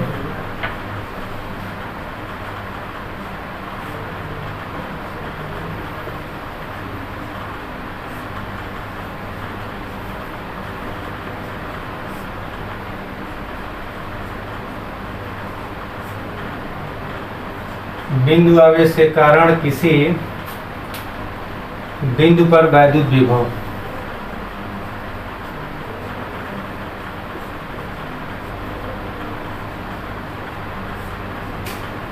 चलिए पहले हम लोग अपने सवाल को समझें, क्या प्रश्न हमारा है। तो हमारा प्रश्न है कि कोई बिंदु आवेश होगा और बिंदु आवेश के कारण किसी बिंदु पर हमको वैद्युत विभव फाइंड आउट। यानी हमारा काम ये है कि यहाँ हम लेंगे एक बिंदु आवेश Q मान लिया जाए, पॉजिटिव चार्ज, और यहाँ से किसी निश्चित दूरी R पर मान लिया जाए कि वो निश्चित दूरी R है, किताब में वो बनाया भी है, और यहाँ पर ले लिया एक पॉइंट A, यहीं पर हमको विभव की गणना करनी है। तो इसमें सब कहानी लिखा हुआ है। माना कि ये बिंदु वो है पर प्लस क्यू कूलाम का आवेश किसी ऐसे माध्यम में स्थित है, माध्यम को भी कंसीडर किया गया, माध्यम हवा होता है या परावैद्युतांक माध्यम होता है, दो ही माध्यम होते हैं, तो यहाँ परावैद्युतांक माध्यम मान लिया गया कि ये परावैद्युतांक माध्यम में है। अब इस प्लस क्यू चार्ज द्वारा उत्पन्न विद्युत क्षेत्र में बिंदुओं से r दूरी पर, यहाँ से r दूरी पर एक बिंदु ए है जिस पर हमको वैद्युत विभव यहाँ ज्ञात करना है, ये सब कहानी आपको लिखनी है। इसके लिए मान लिया गया कि O से x के डिस्टेंस पर, x दूरी पर बिंदु ए की सीध में, यानी बिंदु ए के ठीक सीध में एक बिंदु B है जिस पर एक टेस्ट चार्ज धन परीक्षण आवेश स्थित है। अब देखिए ये सब कहानी क्यों बनाई जा रही है, रियल सचमुच कहानी हमको क्या है, प्रश्न हमारा क्या है, प्रश्न हमारा ये है कि यहाँ कोई चार्ज रखा है और इस चार्ज से किसी निश्चित दूरी पर हमको विभव निकालना है। लेकिन अब इस काम को करने के लिए हम लोग कुछ कहानी बनाते हैं। कहानी क्यों बनाते हैं वही मैं आपको बता रहा हूँ। चूँकि ये चार्ज रखा है तो चार्ज अपने चारों तरफ एक विद्युत क्षेत्र जनरेट करता है और जैसे जैसे हम चार्ज से दूर जाते हैं वैसे वैसे विद्युत क्षेत्र का मान घटता जाता है। हम लोग जानते हैं कि अगर यहाँ कोई विद्युत है, विद्युत आवेश है, तो नज़दीक में विद्युत क्षेत्र ज़्यादा होता है, सघन होता है। जैसे जैसे हम दूर जाते हैं वैसे वैसे विद्युत क्षेत्र का मान घटता जाता है। कैसे इस बात को हम कहेंगे, देखिए यहाँ मैं 4 लाइन खींच रहा हूँ, 4 लाइन क्या और लाइन खींच लिया जाए, 8 लाइन खींच दूँ मैं, तो कैसे जानते हैं कि नज़दीक में विद्युत क्षेत्र ज़्यादा है। अभी हम इतने एरिया की बात करें तो 2 लाइन जा रही है, यहाँ कोई लाइनें नहीं जा रही है उतने ही एरिया में। इसका मतलब अगर कम एरिया में ज़्यादा लाइन जा रही है तो वहाँ विद्युत क्षेत्र प्रबल होता है, ज़्यादा होता है, अधिक होता है। और उतने एरिया में कम लाइन जा रही है तो और भी लाइन अगर ड्रा किया जाए, यहाँ से और भी लाइन ड्रा कर दिया जाए, तो मैं एक कॉन्सेप्ट आपको बता रहा हूँ कि जैसे जैसे चार्ज से दूर जाते हैं वैसे वैसे इलेक्ट्रिक फील्ड लाइन की संख्या कम हो जाती है। देखिए यहाँ इस एरिया में 3 लाइन जा रही है, यहाँ इतना ही एरिया लिए 2 लाइन जा रही है, यहाँ कोई इतना ही एरिया लिए कोई लाइन नहीं जा रही है। इसका मतलब ज़्यादा लाइन जाने का मतलब ज़्यादा फ्लक्स, ज़्यादा विद्युत क्षेत्र। फ्लक्स ही से ही हम लोग विद्युत क्षेत्र निकालते हैं, फ्लक्स ज़्यादा विद्युत क्षेत्र ज़्यादा, तो ज़्यादा लाइन ज़्यादा फ्लक्स ज़्यादा विद्युत क्षेत्र। और आगे बढ़े एक ही लाइन है उतना ही एरिया में, तो ये लाइन की संख्या घट रही है, इसका मतलब फ्लक्स की संख्या घट रहा है। जब फ्लक्स घटता है तो विद्युत क्षेत्र में भी कमी आती है। ये सब आपको जानना चाहिए। चलिए, तो हमको करना क्या है कि हमको यहाँ पर विद्युत क्षेत्र निकालना है। तो इसके लिए हम लोग क्या करते हैं, देखिए कहानी क्या है। कहानी ये है कि जैसे जैसे हम अनंत पर जाते हैं तो विद्युत क्षेत्र का मान आप भी समझ रहे होंगे 0 हो जाएगा। विद्युत क्षेत्र कितना होता है अनंत पर? 0 होता है। विभव भी 0 होता है, याद कर लीजिए। क्यों 0 होता है? क्योंकि यहाँ चार्ज है तो यहाँ विद्युत क्षेत्र ज़्यादा है, और आगे बढ़े विद्युत क्षेत्र और घट गया। यहाँ 10 था, यहाँ 5 हो गया, यहाँ 4 हो गया, यहाँ 3 हो गया, यहाँ 2 हो गया, यहाँ 1 हो गया। ऐसे अनंत पर जब चले जाएंगे तो इलेक्ट्रिक फील्ड 0 हो जाएगा। ये सब हम लोग जानते हैं। तो इसका मतलब ये हुआ कि अगर यहाँ से हम इधर चलते हैं किसी आवेश को लेकर के, तो मैंने कई बार चर्चा भी किया, जब भी कोई धन परीक्षण आवेश यहाँ से लेके आएंगे इधर, तो जैसे जैसे यहाँ चलेंगे तो कम बल लगा के उसको ढकेलना पड़ेगा। यहाँ आएंगे तो ज़्यादा बल और ज़्यादा बल लगा के ढकेलना पड़ेगा। यहाँ और ज़्यादा बल लगाएंगे तब वो ढकेला पाएगा, फिर और ज़्यादा बल लगाएंगे ढकेलने के लिए। यहाँ आएंगे तो और बल लगाएंगे उस पर ढकेलने। कहने का मतलब ये हुआ कि जैसे जैसे हम किसी धन परीक्षण आवेश को विद्युत क्षेत्र में लाते हैं तो हमको कार्य ज़्यादा से ज़्यादा करना पड़ता है। उसका रीज़न क्या है, क्यों कार्य ज़्यादा करना पड़ता है? अगर इतना कार्य 2 हुआ तो इतना ही यहाँ जब लाएंगे तो यहाँ 4 करना पड़ेगा। इतना ही डिस्टेंस चलने में, इतना ही डिस्टेंस चलने में यहाँ 8 करना पड़ेगा। यानी इधर जो है ज़्यादा मेहनत करना पड़ा, ज़्यादा फोर्स लगाना पड़ रहा है। क्यों? उसका कारण ये है कि कूलाम साहब, उसके कारण कूलाम साहब ने बताया था कि जब 2 आवेशों के बीच का डिस्टेंस कम होता है तो फोर्स का मान बढ़ता जाता है। जैसे जैसे हम नज़दीक आएंगे, चार्ज को जैसे जैसे नज़दीक आएंगे तो कूलाम के फोर्स के नियम के अनुसार उनके बीच का जो फोर्स वो बढ़ता जाएगा। जब फोर्स बढ़ता जाएगा तो हमको ज़्यादा दबाव देना पड़ेगा। आप समझ रहे होंगे मेरी बात। तो अब यहाँ ये बात क्लियर हो गई कि यहाँ फोर्स वेरिएबल है। कैसा फोर्स है? वेरिएबल फोर्स है। और वेरिएबल जब भी फोर्स होता है तो हम लोग जो कार्य की गणना करते हैं वो इंटीग्रेशन मेथड से करते हैं। किस मेथड से करते हैं? इंटीग्रेशन मेथड से करते हैं। ये सब हमको याद है, कई बार मैंने कम से कम 50 बार आप लोगों को बताया कि जब भी कोई चीज़, कोई वेक्टर क्वांटिटी बदलने वाली होती है तो वहाँ इंटीग्रेशन मेथड का प्रयोग करना पड़ता है। तो हमको प्लस क्यू से ये दूरी पर विभव निकालना है। चूँकि विद्युत क्षेत्र जैसे जैसे आवेश से दूर जाते हैं विद्युत क्षेत्र का मान घटता जाता है। जब विद्युत क्षेत्र का मान घटता जाएगा तो विद्युत बल का मान घटता जाता है, जब विद्युत बल का मान घटेगा यानी फोर्स वेरिएबल हो गया। जब फोर्स वेरिएबल हो गया तो जो वर्क निकालेंगे वो छोटो समाकलन के मेथड से निकालना पड़ेगा। कहने का मतलब W बराबर F इंटू डी हमारा फार्मूला काम नहीं करेगा। कौन सा फार्मूला काम करेगा? dW बराबर F इंटू डी एक्स, और बाद में इसी को इंटीग्रेट कर देंगे तो कार्य पूरा निकल जाता है। लेकिन इंटीग्रेशन के मेथड से निकालते हैं, तो इसीलिए अब ये कहानी थोड़ी सी बनानी पड़ी। चूँकि विद्युत क्षेत्र है, विद्युत क्षेत्र में जैसे जैसे हम आगे पीछे बढ़ते हैं तो विद्युत बल में परिवर्तन होता है, अर्थात फोर्स वेरिएबल होता है, और फोर्स वेरिएबल के केस में हमको इंटीग्रेशन मेथड से अपना काम करना पड़ता है। तो ठीक है, आइए अब यहाँ पर हमको निकालना है विद्युत विभव। तो हम क्या करेंगे, एक यहाँ से x दूरी पर, यहाँ से x दूरी पर एक dx का एक खंड लेंगे, dx का एक खंड, ये dx का एक खंड है, इस खंड को लिख देंगे dx दूरी, और dx दूरी और एक परीक्षण आवेश। हम लोग अनंत से परीक्षण आवेश को ले जाते हैं। जब भी विभव की कहानी होती है तो एक परीक्षण आवेश जिसको Q0 बोलते हैं, धन परीक्षण आवेश प्लस Q0, इसको यहाँ से ऐसे चलाते हैं, विद्युत क्षेत्र में ऐसे ले जाते हैं। जैसे जैसे विद्युत क्षेत्र में आगे बढ़ेंगे इस पर फोर्स का मान बढ़ता रहेगा, यानी जो फोर्स होगा बढ़ता रहेगा, तो हमको आगे की तरफ बढ़ने में और ज़्यादा से ज़्यादा कार्य करना पड़ेगा। तो चलिए मैं dx वाले में कार्य निकाल रहा हूँ। इसको किताब में आपके मान लिया ये B पॉइंट और ये C पॉइंट, तो बिंदु B से C तक लाने में किया गया कार्य, मैं ये कार्य निकाल रहा हूँ। B से C तक लाने में किया गया कार्य,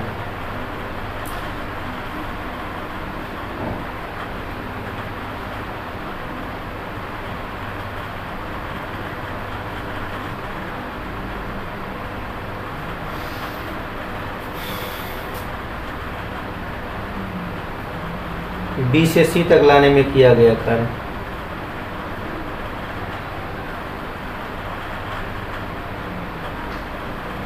देखिए इसमें लिखा है, माना बिंदु B से प्लस Q की ओर, यानी यहाँ से प्लस Q की तरफ, यानी इस लेफ्ट साइड में अनंत सूक्ष्म दूरी dx, ये जो अनंत सूक्ष्म दूरी होती है dx पर एक अन्य बिंदु यहाँ C है।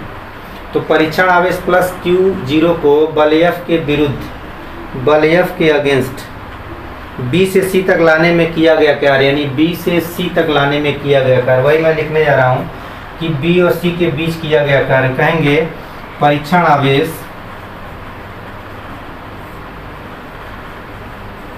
आवेश प्लस Q0 को बिंदु B से C तक लाने में विद्युत बल के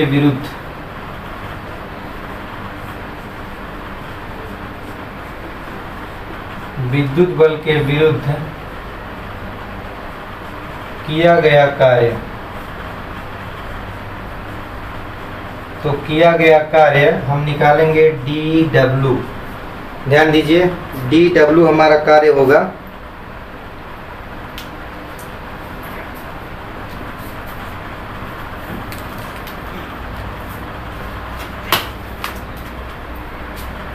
dW, और dW का जो फार्मूला होता है वो F डॉट dx, W बराबर बल गुणे विस्थापन। तो अब हमको दो चीज़ें चाहिए, एक तो फोर्स चाहिए, dx तो हमको पता है dx तो dx रहेगा ही। अब फोर्स चाहिए। फोर्स देखिए कौन सा फोर्स, ये यहाँ ये वाला, इसके ऊपर फोर्स लगा। जब इस चार्ज को हम ले आएंगे यहाँ से यहाँ, तो ये इसके ऊपर फोर्स लगाएगा। कितना फोर्स लगाएगा, तो फोर्स का फार्मूला हम लोग पढ़ चुके हैं। क्या पढ़े हैं, K/Q1 Q2 अपान R का स्क्वायर, ये हमारा फोर्स का फार्मूला होता है। चूँकि ये डिस्टेंस x है तो यहाँ मैं x लिख दूंगा, x का स्क्वायर, और पहला चार्ज Q है, दूसरा Q0 है। तो फोर्स को हम लिखेंगे Q0 अपान x का स्क्वायर इंटू dx। तो ये हमारा कूलाम वाला फार्मूला आप समझ रहे होंगे, K/Q1 Q2 अपान R स्क्वायर। तो यहाँ से यहाँ की दूरी, चूँकि ये चार्ज है, ये चार्ज है, प्लस Q0 चार्ज यहाँ से यहाँ तक आया, तो क्या फोर्स डेवलप हुआ, तो ये फोर्स डेवलप हुआ दोनों के बीच में। चूँकि दूरी x है तो ये फोर्स डेवलप होगा। एक चीज़ और, चूँकि ये प्लस चार्ज है तो इसका फोर्स राइट लगेगा, राइट साइड में लगेगा। तो इस फोर्स के अगेंस्ट हम काम कर रहे हैं, तो यहाँ जो हमारा फोर्स होगा वो निगेटिव फोर्स होगा। ये ध्यान रखेंगे आप लोग, ये निगेटिव हमारा फोर्स होगा। तो यहाँ मैं निगेटिव लगा दूंगा, तो डी डब्ल्यू बराबर हो गया इतना, के माइनस के तो बाहर होगा, क्यू नॉट भी बाहर होगा, एक्स स्क्वायर हमारा वेरिएबल है तो एक्स स्क्वायर अंदर रहेगा, फिर डी एक्स को हम इंटीग्रेट कर देंगे। अब एक चीज़ ध्यान देना है कि हमको लिमिट कहाँ से कहाँ लेनी है, तो लिमिट ध्यान दीजिए।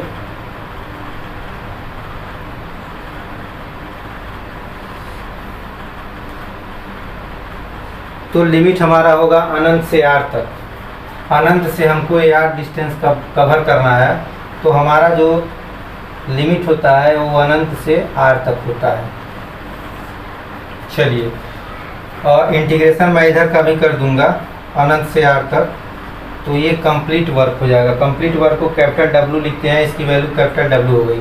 के क्यू नॉट माइनस के क्यू नॉट बाहर हो गया, 1/x स्क्वायर का हम इंटीग्रेशन करेंगे, यानी इंटीग्रेशन करना है x पर -2 पावर dx का, यहाँ अनंत से लेके आर तक। तो अनंत ये माइनस के क्यू नॉट, ध्यान दीजिए इसका इंटीग्रेशन आप जानते हैं -2 + 1/-2 + 1, फिर मिलेगा हमको x पर -2 + 1/-2 + 1, यहाँ मिलेगा अनंत से लेके आर तक। फिर आगे बढ़ा दिया जाए, w बराबर -के क्यू नॉट, ये माइनस नीचे आएगा तो मैं माइनस को बाहर करके इसको प्लस कर लेता हूँ, ये माइनस इस माइनस को प्लस कर देगा, और x पर 1/x आएगा क्योंकि x को -1 पावर, यहाँ लिखेंगे अनंत से लेके आर। तो w की वैल्यू हो गई प्लस के क्यू नॉट। फिर यहाँ हम अब इंटीग्रेशन की वैल्यू भरना आप जानते ही हैं, कैसे भरते हैं, पहले ऊपर वाला मान फिर नीचे वाला मान। तो w हो जाएगा के क्यू नॉट 1/r माइनस 1/अनंत, 1/r माइनस 1/अनंत। तो w हमको मिल गया के क्यू नॉट 1/r माइनस 1/अनंत की वैल्यू 0 होती है, तो w मिल गया के क्यू नॉट अपान r। ये चीज़ हमको मिला, w बराबर के क्यू नॉट अपान r। ये तो मिला हमको कार्य, लेकिन हमको कार्य नहीं निकालना, हमको विभव निकालना है, तो कार्य से ही विभव निकलता है। अब आइए हम लोग विभव की बात करना, तो विभव का फार्मूला लिख दिया जाए। तो विभव का फार्मूला क्या होता है, V = W/Q0। क्यू नॉट यहाँ परीक्षण आवेश होता है, यही परीक्षण आवेश, तो इसमें भर दिया जाए आगे। तो W की वैल्यू जो भी आ गई है, क्या क्या आई है, K आ गया, Q आ गया, क्यू नॉट आ गया, नीचे R आ गया। आइए क्यू नॉट से हम डिवाइड करेंगे, तो क्यू नॉट कट जाएगा, तो V की वैल्यू आ जाएगी KQ/R, KQ/R। इसी K को हम लोग 1/4πε0 भी लिखते हैं, हमने 60 में लिख दिया, आप चाहें तो 1/4πε0 Q/R ऐसे लिख सकते हैं। ये हमारे विभव का फार्मूला होता है। ये हवा माध्यम के लिए हम लिख देंगे, हवा या निर्वात के लिए, किसके लिए, हवा या निर्वात के लिए। चलिए, अब अगर के परा, जैसा कि सवाल में चर्चा भी था कि परावैद्युतांक माध्यम है, तो उसमें आपको ज़्यादा दिमाग नहीं लगाना है। जब परावैद्युतांक माध्यम दिया जाता है तो यहाँ नीचे ε0 में के का गुणा कर देते हैं। आपको शुरू में भी बताया जा चुका है कि परावैद्युतांक वाले माध्यम में यहाँ लिख देंगे, यदि आवेश के परावैद्युतांक के माध्यम में के, इसको इस्तेमाल के मैं लिख देता हूँ क्योंकि दिक्कत होगी, लेकिन अब तो एक इस्तेमाल के लिखे, यदि आवेश के परावैद्युतांक वाले, आपकी किताब में कैपिटल के लिखा, ठीक है, के परावैद्युतांक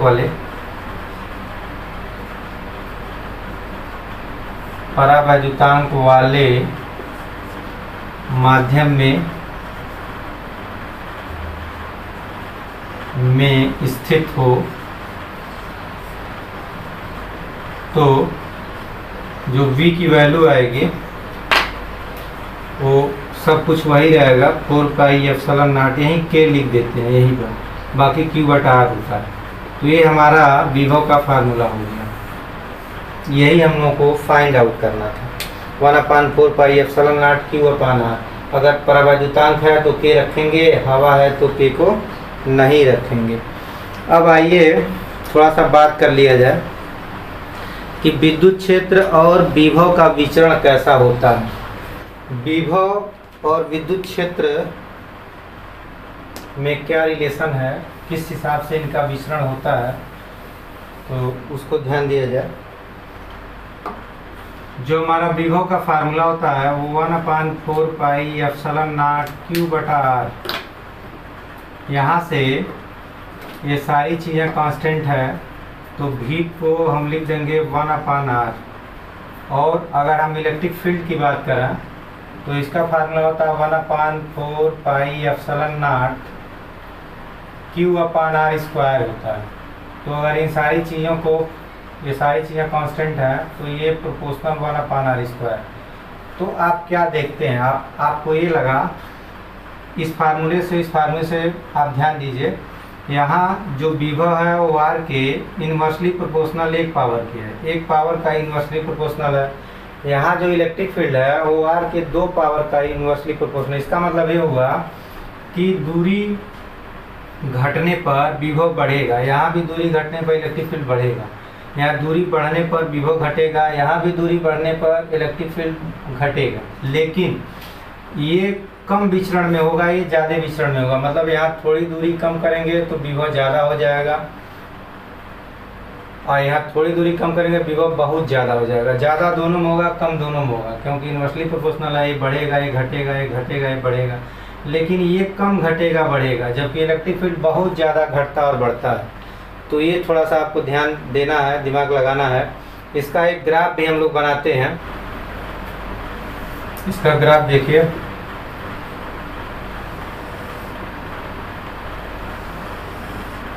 ये हमारा ग्राफ है। पहला जो ग्राफ हमारा है वो E प्रोपोर्शनल 1/R स्क्वायर का है, और दूसरा जो ग्राफ है ये वाला वो V प्रोपोर्शनल 1/R का है। तो ये बहुत स्ट्रेट दूरी, जैसे ये दूरी होती है हमारा, ये दूरी है, और इसको E और ऑब्लिक V दोनों हम कर सकते हैं। ये Y एक्सिस पर इलेक्ट्रिक फील्ड या विभव दोनों बताया जा रहा है, जबकि X एक्सिस पर दूरी बताई जा रही है। तो दूरी को जैसे जैसे हम बढ़ाते हैं तो E का मान बहुत तेज़ी से घटता है, और दूरी को जैसे जैसे घटाते हैं वैसे E का मान बहुत तेज़ी से बढ़ता है। ये हमारा वक्र है। जबकि V में क्या रिलेशन है, दूरी बढ़ाने पर भी धीरे धीरे घटता है और घटाने पर धीरे धीरे बढ़ता है। तो ये आपका विचरण भी है, E और V का R के साथ क्या विचरण है, इसको आप ध्यान देंगे। इसके बाद हम लोगों का अगला आइटम है विद्युत द्विध्रुव के कारण वैद्युत विभव। तो विद्युत द्विध्रुव के कारण अब हम लोग वैद्युत विभव निकालेंगे, उसको हम लोग देखते हैं।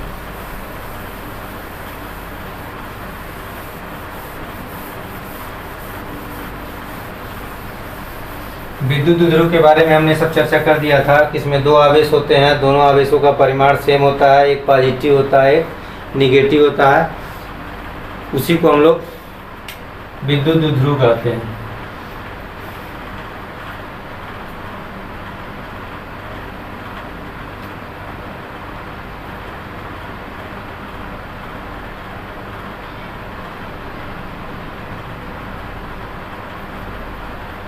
तो विद्युत द्विध्रुव के कारण वैद्युत विभव, वैद्युत द्विध्रुव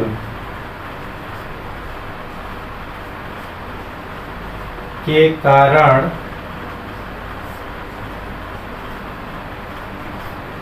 वैद्युत विभव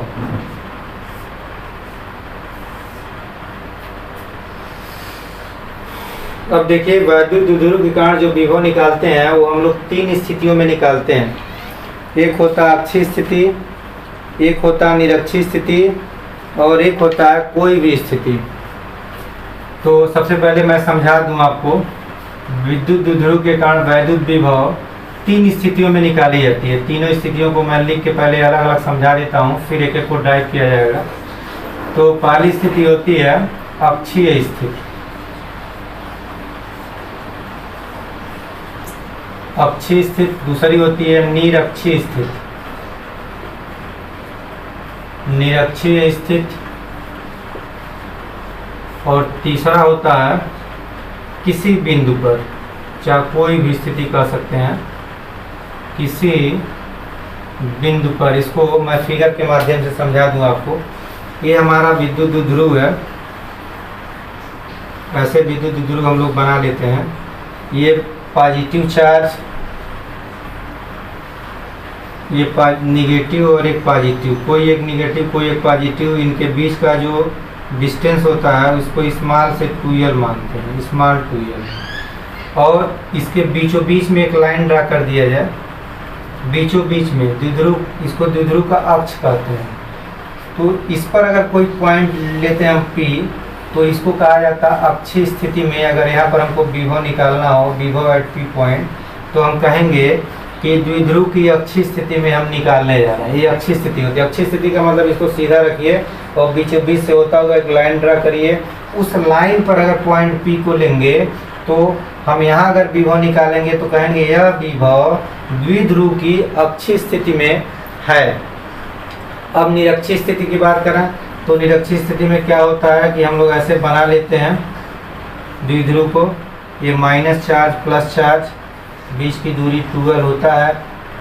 और यहाँ पर ऐसे लंबवत, यानी ये अक्षीय स्थिति है तो अक्षीय स्थिति में काम नहीं करना है, तो ये जो लाइन है इसमें काम नहीं करना है। तो इस लाइन को हम नॉट ड्रा करें, ये एक लाइन, एक परपेंडिकुलर लाइन ड्रा कर देते हैं। इसी को कहते हैं निरक्षीय स्थिति। ये निरक्षीय स्थिति है, यानी इस लाइन पर कहीं कोई पॉइंट P लेते हैं और यहाँ पर अगर हम विभव निकालते हैं तो यह जो विभव होगा वो द्विध्रुव की निरक्षीय स्थिति में ये विभव होगा। ये निरक्षीय स्थिति में विभव होगा। तीसरी स्थिति होती है कोई भी स्थिति। तो कोई भी स्थिति में क्या करते हैं कि हमारा ये विद्युत द्विध्रुव है, इसको मिला दिए और कहीं कोई पॉइंट ले लें P। अब ये पॉइंट हमारा यहाँ से तिरछा आ रहा है किसी भी एंगल पर, तो किसी भी बिंदु पर एक कोई पॉइंट यहाँ हो सकता है, यहाँ हो सकता है, यहाँ हो सकता है। यानी हम लाइन ड्रा करेंगे तो उस लाइन पर कहीं भी हम लाइन पर लेंगे तो कोई भी बिंदु हो सकता है, यहाँ भी हो सकता है। ये ऐसे करेंगे तो यहाँ भी हो सकता है। मतलब कोई भी स्थिति का मतलब ये तीनों स्थिति में से ये दोनों स्थिति भी हो सकती है। यानी अक्षीय स्थिति में कहेंगे तब भी किसी बिंदु पर आ जाएगा, निरक्षीय स्थिति में कहेंगे तब भी किसी बिंदु पर आ जाएगा। तो जनरली हम लोग इसको जानते हैं, एक निरक्षीय स्थिति ऊपर नीचे वाली या एक सीधा क्षैतिज वाला यानी अक्षीय स्थिति। और इसके अलावा कोई तीसरा अगर पॉइंट आता है तो उसको कहते हैं किसी बिंदु वाली स्थिति। तो ये बात आपने समझ लिया कि हम द्विध्रुव के माध्यम से 3 स्थितियों में वैद्युत विभव की गणना करते हैं। चलिए, तो सबसे पहले मैं अक्षीय स्थिति को क्लियर कर रहा हूँ। आइए, तो हमारा हेडिंग है वैद्युत द्विध्रुव के कारण वैद्युत विभव निरक्षित स्थिति में ज्ञात करना। वैद्युत द्विध्रुव की अक्षीय स्थिति में किसी बिंदु पर, इस हेडिंग को मैं बदल दे रहा हूँ, वैद्युत द्विध्रुव की अक्षीय स्थिति में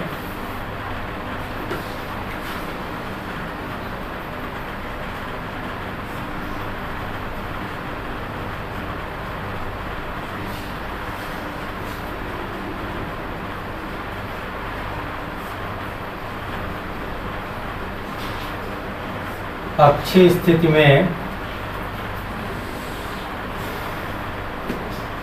किसी बिंदु पर वैद्युत विभव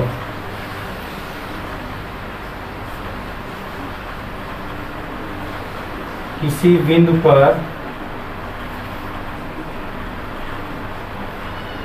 वैद्युत विभव, देखिए ये हमारा विद्युत द्विध्रुव हो गया।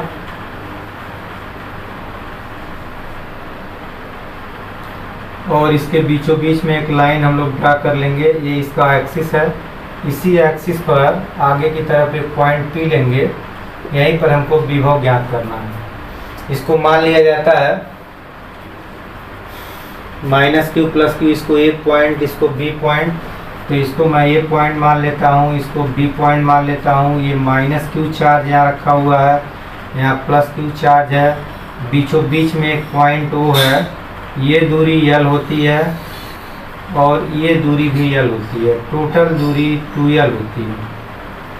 टोटल जो डिस्टेंस होता है वो 2l होता है। तो देखिए ये सब लिखा गया है, लिखा है कि वैद्युत द्विध्रुव की अक्षीय स्थिति में किसी बिंदु पर वैद्युत विभव, मान लो कि एक वैद्युत द्विध्रुव ये भी है, किसी ऐसे माध्यम में रखा है जिसका परावैद्युतांक k है, ऐसा हम लोग मान के चलते हैं। ये हवा में भी रख सकते हैं जिसमें k की वैल्यू 1 होती है, किसी परावैद्युत माध्यम में भी रख सकते हैं जिसका परावैद्युतांक k है। यहाँ परावैद्युतांक को कंसीडर किया है। वैद्युत द्विध्रुव माइनस क्यू तथा प्लस क्यू कूलॉम के आवेशों से मिलकर बना है। सब कहानी आप लिख देंगे कि जो भी वैद्युत द्विध्रुव है वो माइनस क्यू और प्लस क्यू चार्ज से मिलकर बना है। इनके बीच, इसके बीच की दूरी, ये दूरी जो अल्प दूरी है 2l है, ये आधा यल मिलके 2l, ये सब कहानी हम लोग लिख देते हैं। और इसके मध्य बिंदु से r दूरी पर स्थित किसी पॉइंट P पर, ये जो मिडिल पॉइंट है, मिडिल पॉइंट, यहाँ से r दूरी पर स्थित किसी पॉइंट P पर हमको विद्युत विभव की गणना करनी है, यानी V के बारे में हमको जानकारी लेना है। यही हमारा प्रश्न है। तो अब आइए इसको हम लोग आगे बढ़ते हैं। आगे आप ध्यान दें तो जो ये डिस्टेंस होगा वो r में से l को घटाना पड़ेगा। यह डिस्टेंस होगा r माइनस यल। आप भी समझ रहे होंगे चूंकि ये l है, आप पूरा r है, तो ये डिस्टेंस r माइनस यल होगा। अगर मैं यहाँ से बात करूँ, यहाँ से और यहाँ तक की बात करूँ, तो r में यह जो यल दूरी है इसको ऐड करना पड़ेगा, r प्लस यल, यह दूरी r प्लस यल हो जाएगी, ये जो है ये r प्लस यल हो जाएगा। तो अभी इस पॉइंट पर हम विद्युत विभव निकालना है। अभी हम लोग विभव का फार्मूला पढ़े हैं कि अगर ये कोई प्लस चार्ज है तो इसके कारण अगर किसी पॉइंट r पर विद्युत विभव हमको फाइंड आउट करना है, पॉइंट अगर P है तो विभव एट P पॉइंट, तो सूत्र क्या होता है 1/4 पाई एप्सिलॉन नॉट Q बटा r। ये चीज़ आपके दिमाग में होना चाहिए कि किसी आवेश से r दूरी पर स्थित किसी बिंदु पर विद्युत विभव निकालते हैं तो आता है 1/4 पाई एप्सिलॉन नॉट Q बटा r। ठीक वही कहानी है। यहाँ दो चार्ज हैं, एक चार्ज यहाँ है, एक चार्ज यहाँ है, दो चार्ज हैं। तो एक बार हम इस चार्ज के कारण यहाँ पर विद्युत विभव निकालेंगे, एक बार इस चार्ज के कारण यहाँ पर विद्युत विभव निकालेंगे। तो विद्युत विभव दोनों चार्जों के कारण हम लोग निकालेंगे। चलिए, तो एक विभव को मैं मान लेता हूँ V1 और दूसरे विभव को मान लेता हूँ V2। तो हम लिखेंगे माइनस क्यू आवेश के कारण, माइनस क्यू आवेश के कारण वैद्युत विभव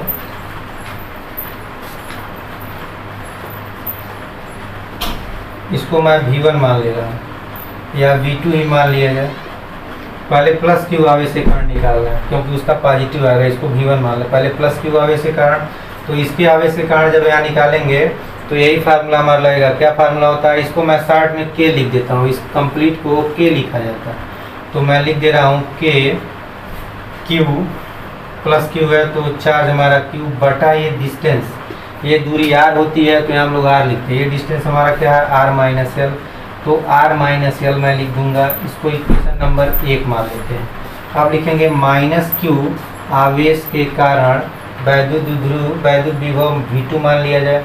तो ये हो गया K, ये माइनस Q है तो यहाँ मैं माइनस Q लिख देता हूँ। और दूरी अब माइनस Q से यहाँ तक का r प्लस एल है तो इसको r प्लस एल लिख दिया जाए। ये हो गया, इसको थोड़ा और सॉल्व कर लिया जाए तो ये निगेटिव टाइम हो जाएगा K Q और r प्लस एल, इसको मान लिया जाए इक्वेशन नंबर 2। अब चूंकि यहाँ पर दो विभव हैं तो अब परिणामी विभव निकालेंगे। कौन सा विभव, परिणामी विभव, रिजल्टेंट विभव। एक पॉजिटिव आ रहा है, एक निगेटिव आ रहा है, तो लिखेंगे अतः बिंदु P पर कुल विभव, अतः बिंदु P पर कुल विभव। तो बिंदु P पर कुल विभव अगर V मान लिया जाए तो V की वैल्यू आएगी V1 प्लस V2। तो V1 आपका कितना है, V1 ये है KQ/R माइनस एल लिख देता हूँ मैं। Small K Q upon R minus L, और V2 वाला निगेटिव है, K small K Q upon R plus L.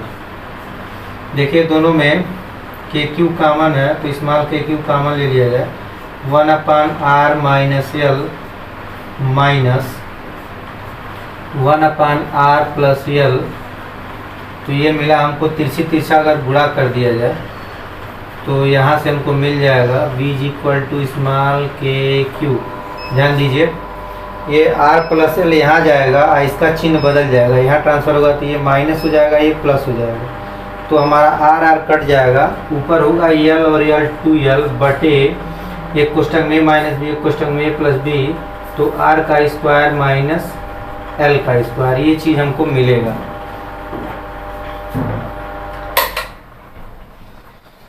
चलिए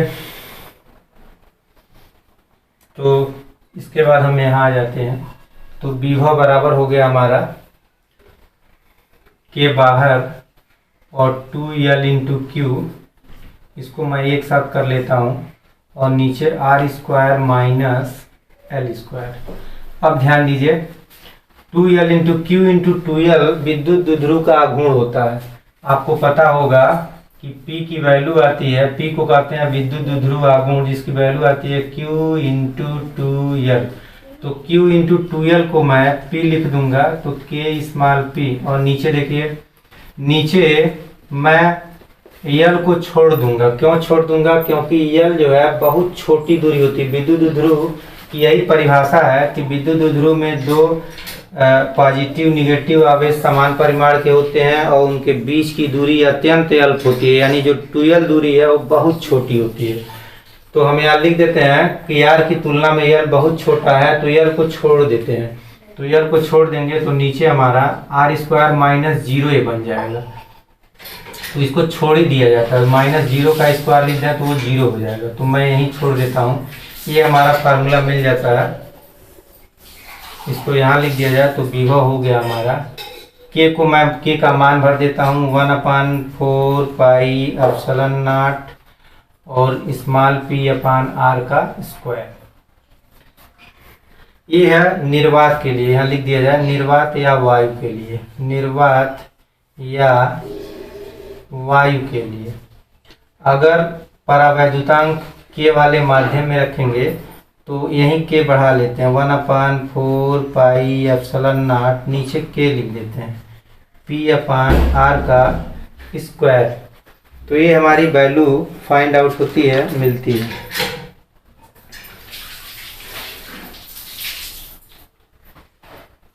देखिए सब कैलकुलेशन हुआ है, मैं सब कर दिया हूँ। तो आपको ये फाइनल फार्मूला मिल गया 1/4 पाई एप्सिलॉन नॉट के p अपान r स्क्वायर। ये हमारा फार्मूला मिला हुआ है। अगर परावैद्युतांक माध्यम होगा तो ये यूज करेंगे, और हवा होगा तो इसको यूज करेंगे। ये दो फार्मूले हमारे हैं। यहाँ लिखा भी है निर्वात अथवा वायु के लिए k को 1 भर देंगे तो नीचे वाला फार्मूला आपको मिल जाएगा, ये फार्मूला। इसके बाद अगला आइटम हमारा है निरक्षीय स्थिति में वैद्युत क्षेत्र, वैद्युत विभव हम लोग निकालेंगे। ये तो अक्षीय स्थिति में रहा। अब निरक्षीय स्थिति में हम लोग बात करेंगे वैद्युत द्विध्रुव की निरक्षीय स्थिति में। तो यहीं अक्षीय को मैं निरक्षीय लिख देता हूँ, निरक्षीय स्थिति में किसी बिंदु पर वैद्युत विभव। तो आइए अब इसका फिगर बना लिया जाए।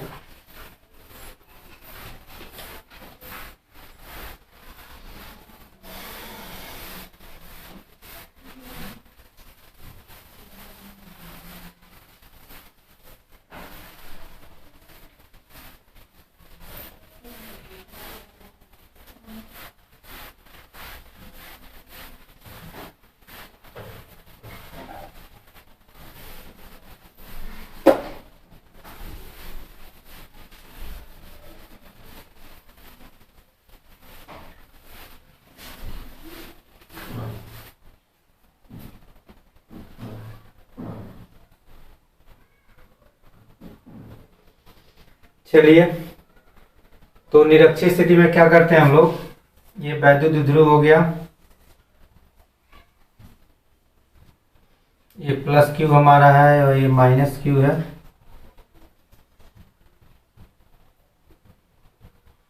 बीच की दूरी इसकी भी 2l, ये बीच l, ये इधर का दूरी l, इधर की भी दूरी l। और निरक्षीय स्थिति का मतलब इसी पर एक पॉइंट P लेते हैं। ये जो बीच वाली स्थिति है इसी को निरक्षीय लंबी की स्थिति भी कहते हैं, इसको लंबवत स्थिति। इसमें एक पॉइंट P लेंगे, इसी पर हमको इलेक्ट्रिक पोटेंशियल निकालना है, विद्युत विभव निकालना है वैद्युत द्विध्रुव के कारण। तो आइए अब इस चार्ज के इसको हम मिला दें। इस चार्ज के कारण मान ले रहे हैं ये V2 है और इस चार्ज के कारण इसको मिला दिया जाए तो ये हमारा V1 है, V1 V2। इसको ये मान लिया जाए, इसको B मान लिया जाए। तो सब कहानी मैं नहीं लिख रहा हूँ, कहानी आप किताब में सब दी गई है और मैं कहानी खाली बता दे रहा हूँ आपको। देखिए कहानी क्या है। कहानी है वैद्युत द्विध्रुव की निरक्षीय रेखा, ये जो निरक्षीय रेखा है इस पर स्थित मान लो कि बिंदु P वैद्युत द्विध्रुव AB की लंबार्धक रेखा पर O से R दूरी पर। तो ये O से R दूरी पर हमेशा हम लोग डिस्टेंस O से ही मिडिल पॉइंट से ही लेते हैं। O से R डिस्टेंस पर एक कोई पॉइंट P है जहां पर हमको विद्युत विभव ज्ञात करना है। वैद्युत द्विध्रुव प्लस Q के कारण विभव V1 मान लिया गया, प्लस Q के कारण इसको V1 मान लिया गया। मैं यही V1 को लिख देता हूँ, वही फार्मूला हमारा 1/4 पाई एप्सिलॉन नॉट को हम लोग K लिख देते हैं। Q हमारा प्लस चार्ज है तो प्लस Q लिख दिया जाए और ये डिस्टेंस हमको फाइंड आउट करना पड़ेगा। अभी मैं इसको PB लिख देता हूँ। फिर माइनस Q प्लस Q के कारण हो गया। अब माइनस Q के कारण ये सब कहानी आप लिख देंगे। जो V2 हमारा मिलेगा वो स्मॉल k और ये माइनस Q लिख देंगे, माइनस Q अपान PA मैं लिख देता हूँ, PA। अब यहाँ पर टोटल अगर विभव V हो तो V is equal to V1 plus V2। तो इसमें भर दिया जाए तो V1 को लिख देंगे KQ बटा PB और V2 को भर देंगे, ये देखिए निगेटिव आ रहा है, V2 को थोड़ा यहीं और सॉल्व कर दिया जाए तो माइनस KQ अपान PA। तो यहाँ लिख देता हूँ माइनस KQ अपान PA। अब देखिए ये टोटल वैल्यू कैंसिल होकर 0 हो जाएगी। क्यों कैंसिल होकर 0 हो गया? क्योंकि ये दोनों त्रिभुज सर्वांगसम है। ऐसी दशा में PA PB बराबर होगा। कैसे हम जान गए सर्वांगसम है? क्योंकि देखिए ये दोनों में है, इस वाले में भी है, इस वाले में भी है। ये दूरी बराबर है, चूंकि ये दिख ही रहा है। आई एंगल 90 है तो साइड एंगल साइड से ये त्रिभुज दोनों सर्वांगसम है तो PA और PB बराबर होंगे। यहाँ लिख देंगे चूंकि PA बराबर होगा PB से, कारण दे दिया जाए त्रिभुज PAO सर्वांगसम है त्रिभुज POB के। और जब दो त्रिभुज सर्वांगसम होते हैं तो उनकी सारी भुजाएं आपस में बराबर होती है, जो हम लोग जानते हैं। तो इस दशा में देखिए विभव हमारा शून्य आ गया, परिणामी विभव क्या आ गया? शून्य। तो इसको आप याद रखेंगे कि निरक्षीय स्थिति में विद्युत द्विध्रुव के कारण जो परिणामी विभव आता है वो 0 आता है। देखिए 0 आया हुआ है, शून्य होती है। अब इसके बाद हम तीसरी स्थिति की बात करेंगे जिसको वैद्युत द्विध्रुव के कारण किसी बिंदु पर विभव, वैद्युत द्विध्रुव होगा और उसके कारण किसी भी पॉइंट पर हम लोग विभव निकालेंगे। चलिए तीसरी स्थिति,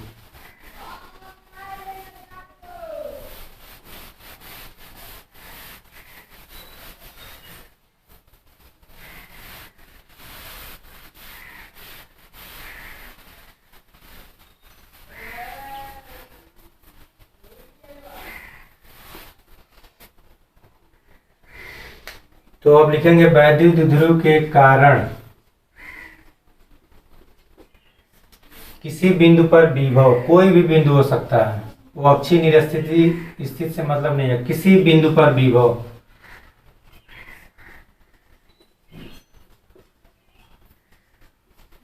तो इसका फिगर हम लोग कुछ ऐसे बनाते हैं। ये हमारा विद्युत द्विध्रुव है,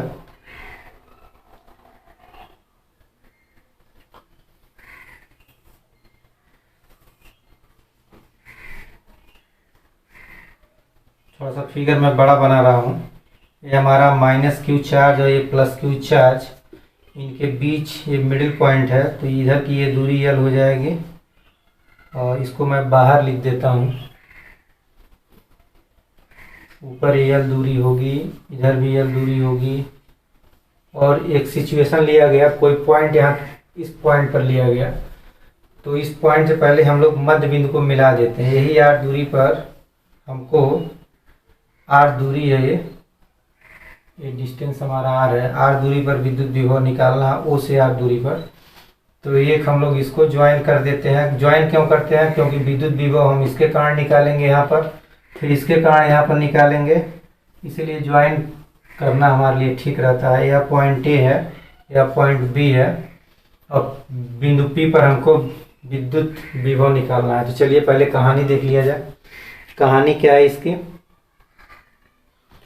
तो इसकी कहानी है कि माना ए बी, यह जो ए बी है एक वैद्युत ध्रुव है जो प्लस क्यू और माइनस क्यू आवेशों से मिलकर बना है, जिनके बीच की दूरी काफ़ी अल्प दूरी 2l है। माना कि द्विध्रुव से काफ़ी दूर एक बिंदु P है, यहाँ से काफ़ी दूरी पर एक बिंदु P है। देखिए काफ़ी दूरी को बाद में हम लोग कंसीडर करेंगे, काफ़ी दूरी से मतलब क्या है। तो बात कर रहा है कि काफ़ी दूरी पर एक बिंदु P है।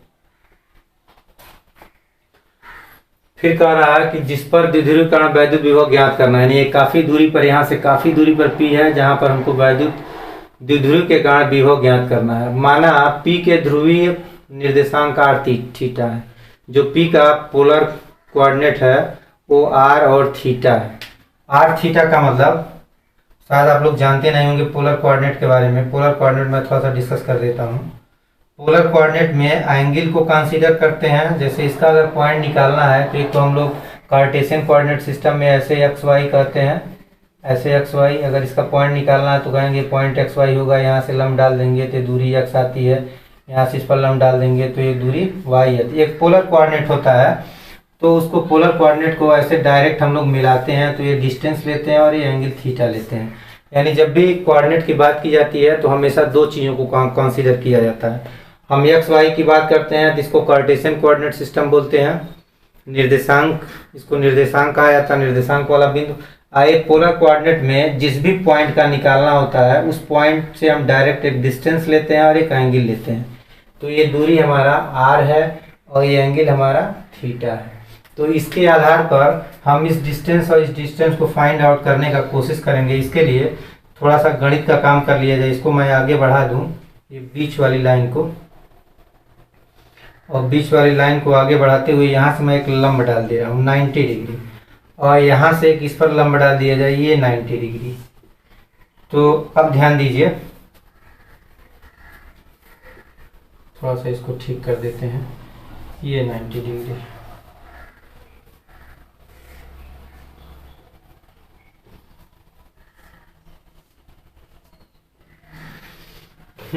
ध्यान दीजिए, आप पाएंगे कि ये दूरी बराबर दिख रही है आपको।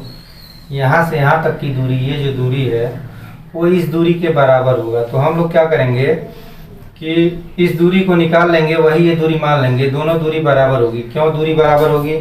क्योंकि ये बिंदु काफ़ी दूर है, और जब ये काफ़ी दूर है ऐसी दशा में ये और ये आपस में बराबर हो जाएंगे। क्योंकि कोई चीज़ बहुत दूर होती है तो बहुत दूर होने की दशा में इस लंबाई में इस लंबाई में ये कोई अंतर नहीं आता है। तो हम क्या करेंगे, इस लंबाई को निकाल लेंगे और इस लंबाई से ही हम इस लंबाई को मान लेंगे। तो आइए थोड़ी देर के लिए मैं पहले इस त्रिभुज में काम करता हूँ। ये एंगल थीटा है, तो जब ये एंगल थीटा है और ये 90 डिग्री है तो यहाँ हमको ये दूरी निकालनी है। तो इस दूरी को निकालने के लिए हमको आधार निकालना है, और 90 अंश के सामने वाली भुजा जो है यल है। 90 अंश के सामने वाली भुजा क्या है? यल है, यानी कर्ण है। कर्ण मालूम है, आधार निकालना है, तो इसको नाम दे दिया जाए सी बी, या इसको नाम दिया गया है ओ।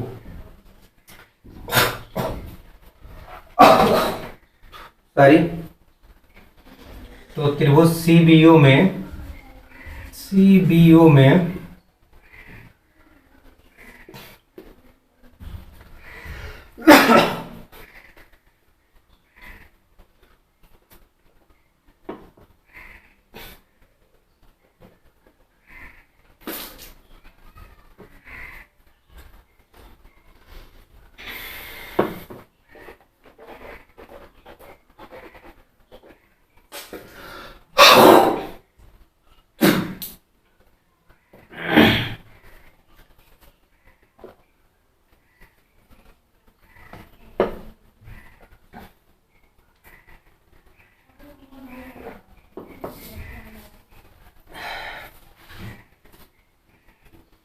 हाँ देखिए, अगर हम बात करें त्रिभुज सीबीओ का, तो इसमें कास थीटा बराबर होगा आधार बटा कर्ण। आधार हमारा सीओ होगा, कर्ण यल होगा, तिरछे तिरछा गुणा कर लेंगे तो यहाँ से हमको सीओ मिल गया यल कास थीटा। यल कास थीटा ये मिल गया हमको सीओ।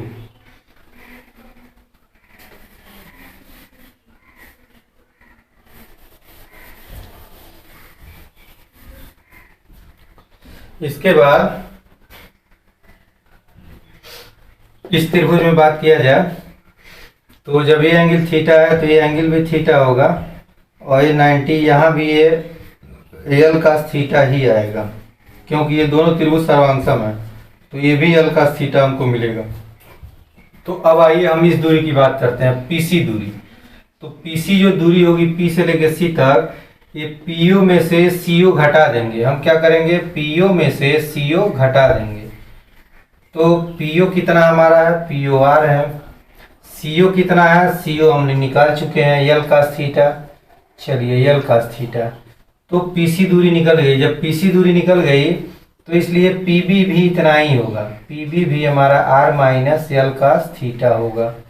यहाँ रीजन दे देंगे, क्यों, चूंकि पीसी बराबर पीबी, क्योंकि रीजन दे दिया जाए, क्योंकि P द्विध्रुव से काफी दूर है, क्योंकि P द्विध्रुव से काफी दूर है, काफी दूरी पर है। चलिए अब इसके कंप्लीट लंबाई, इसको नाम दिया गया है D, तो मैं निकालूंगा PD।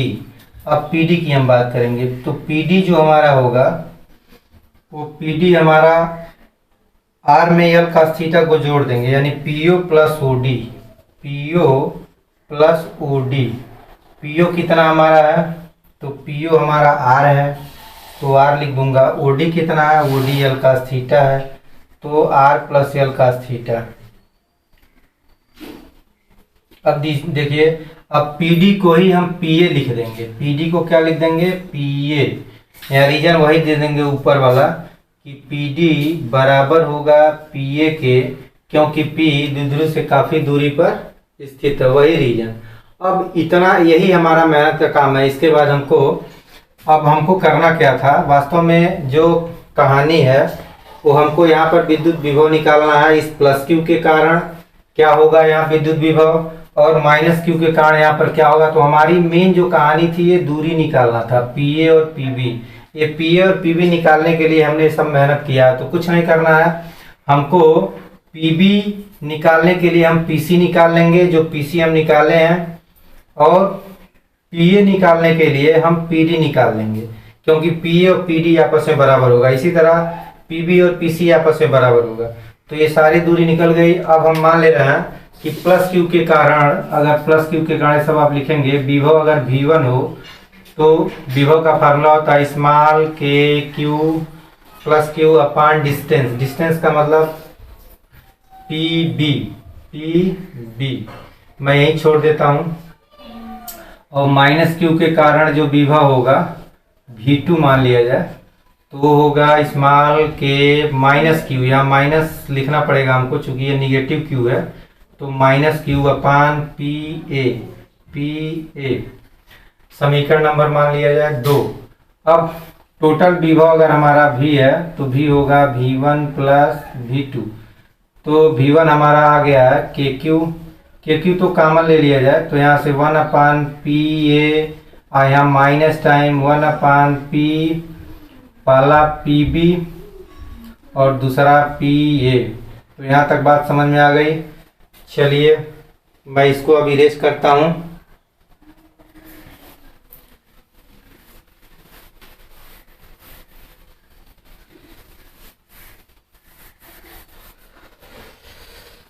तो हमारा पीबी जो आया है, यहाँ मैं लिख रहा हूँ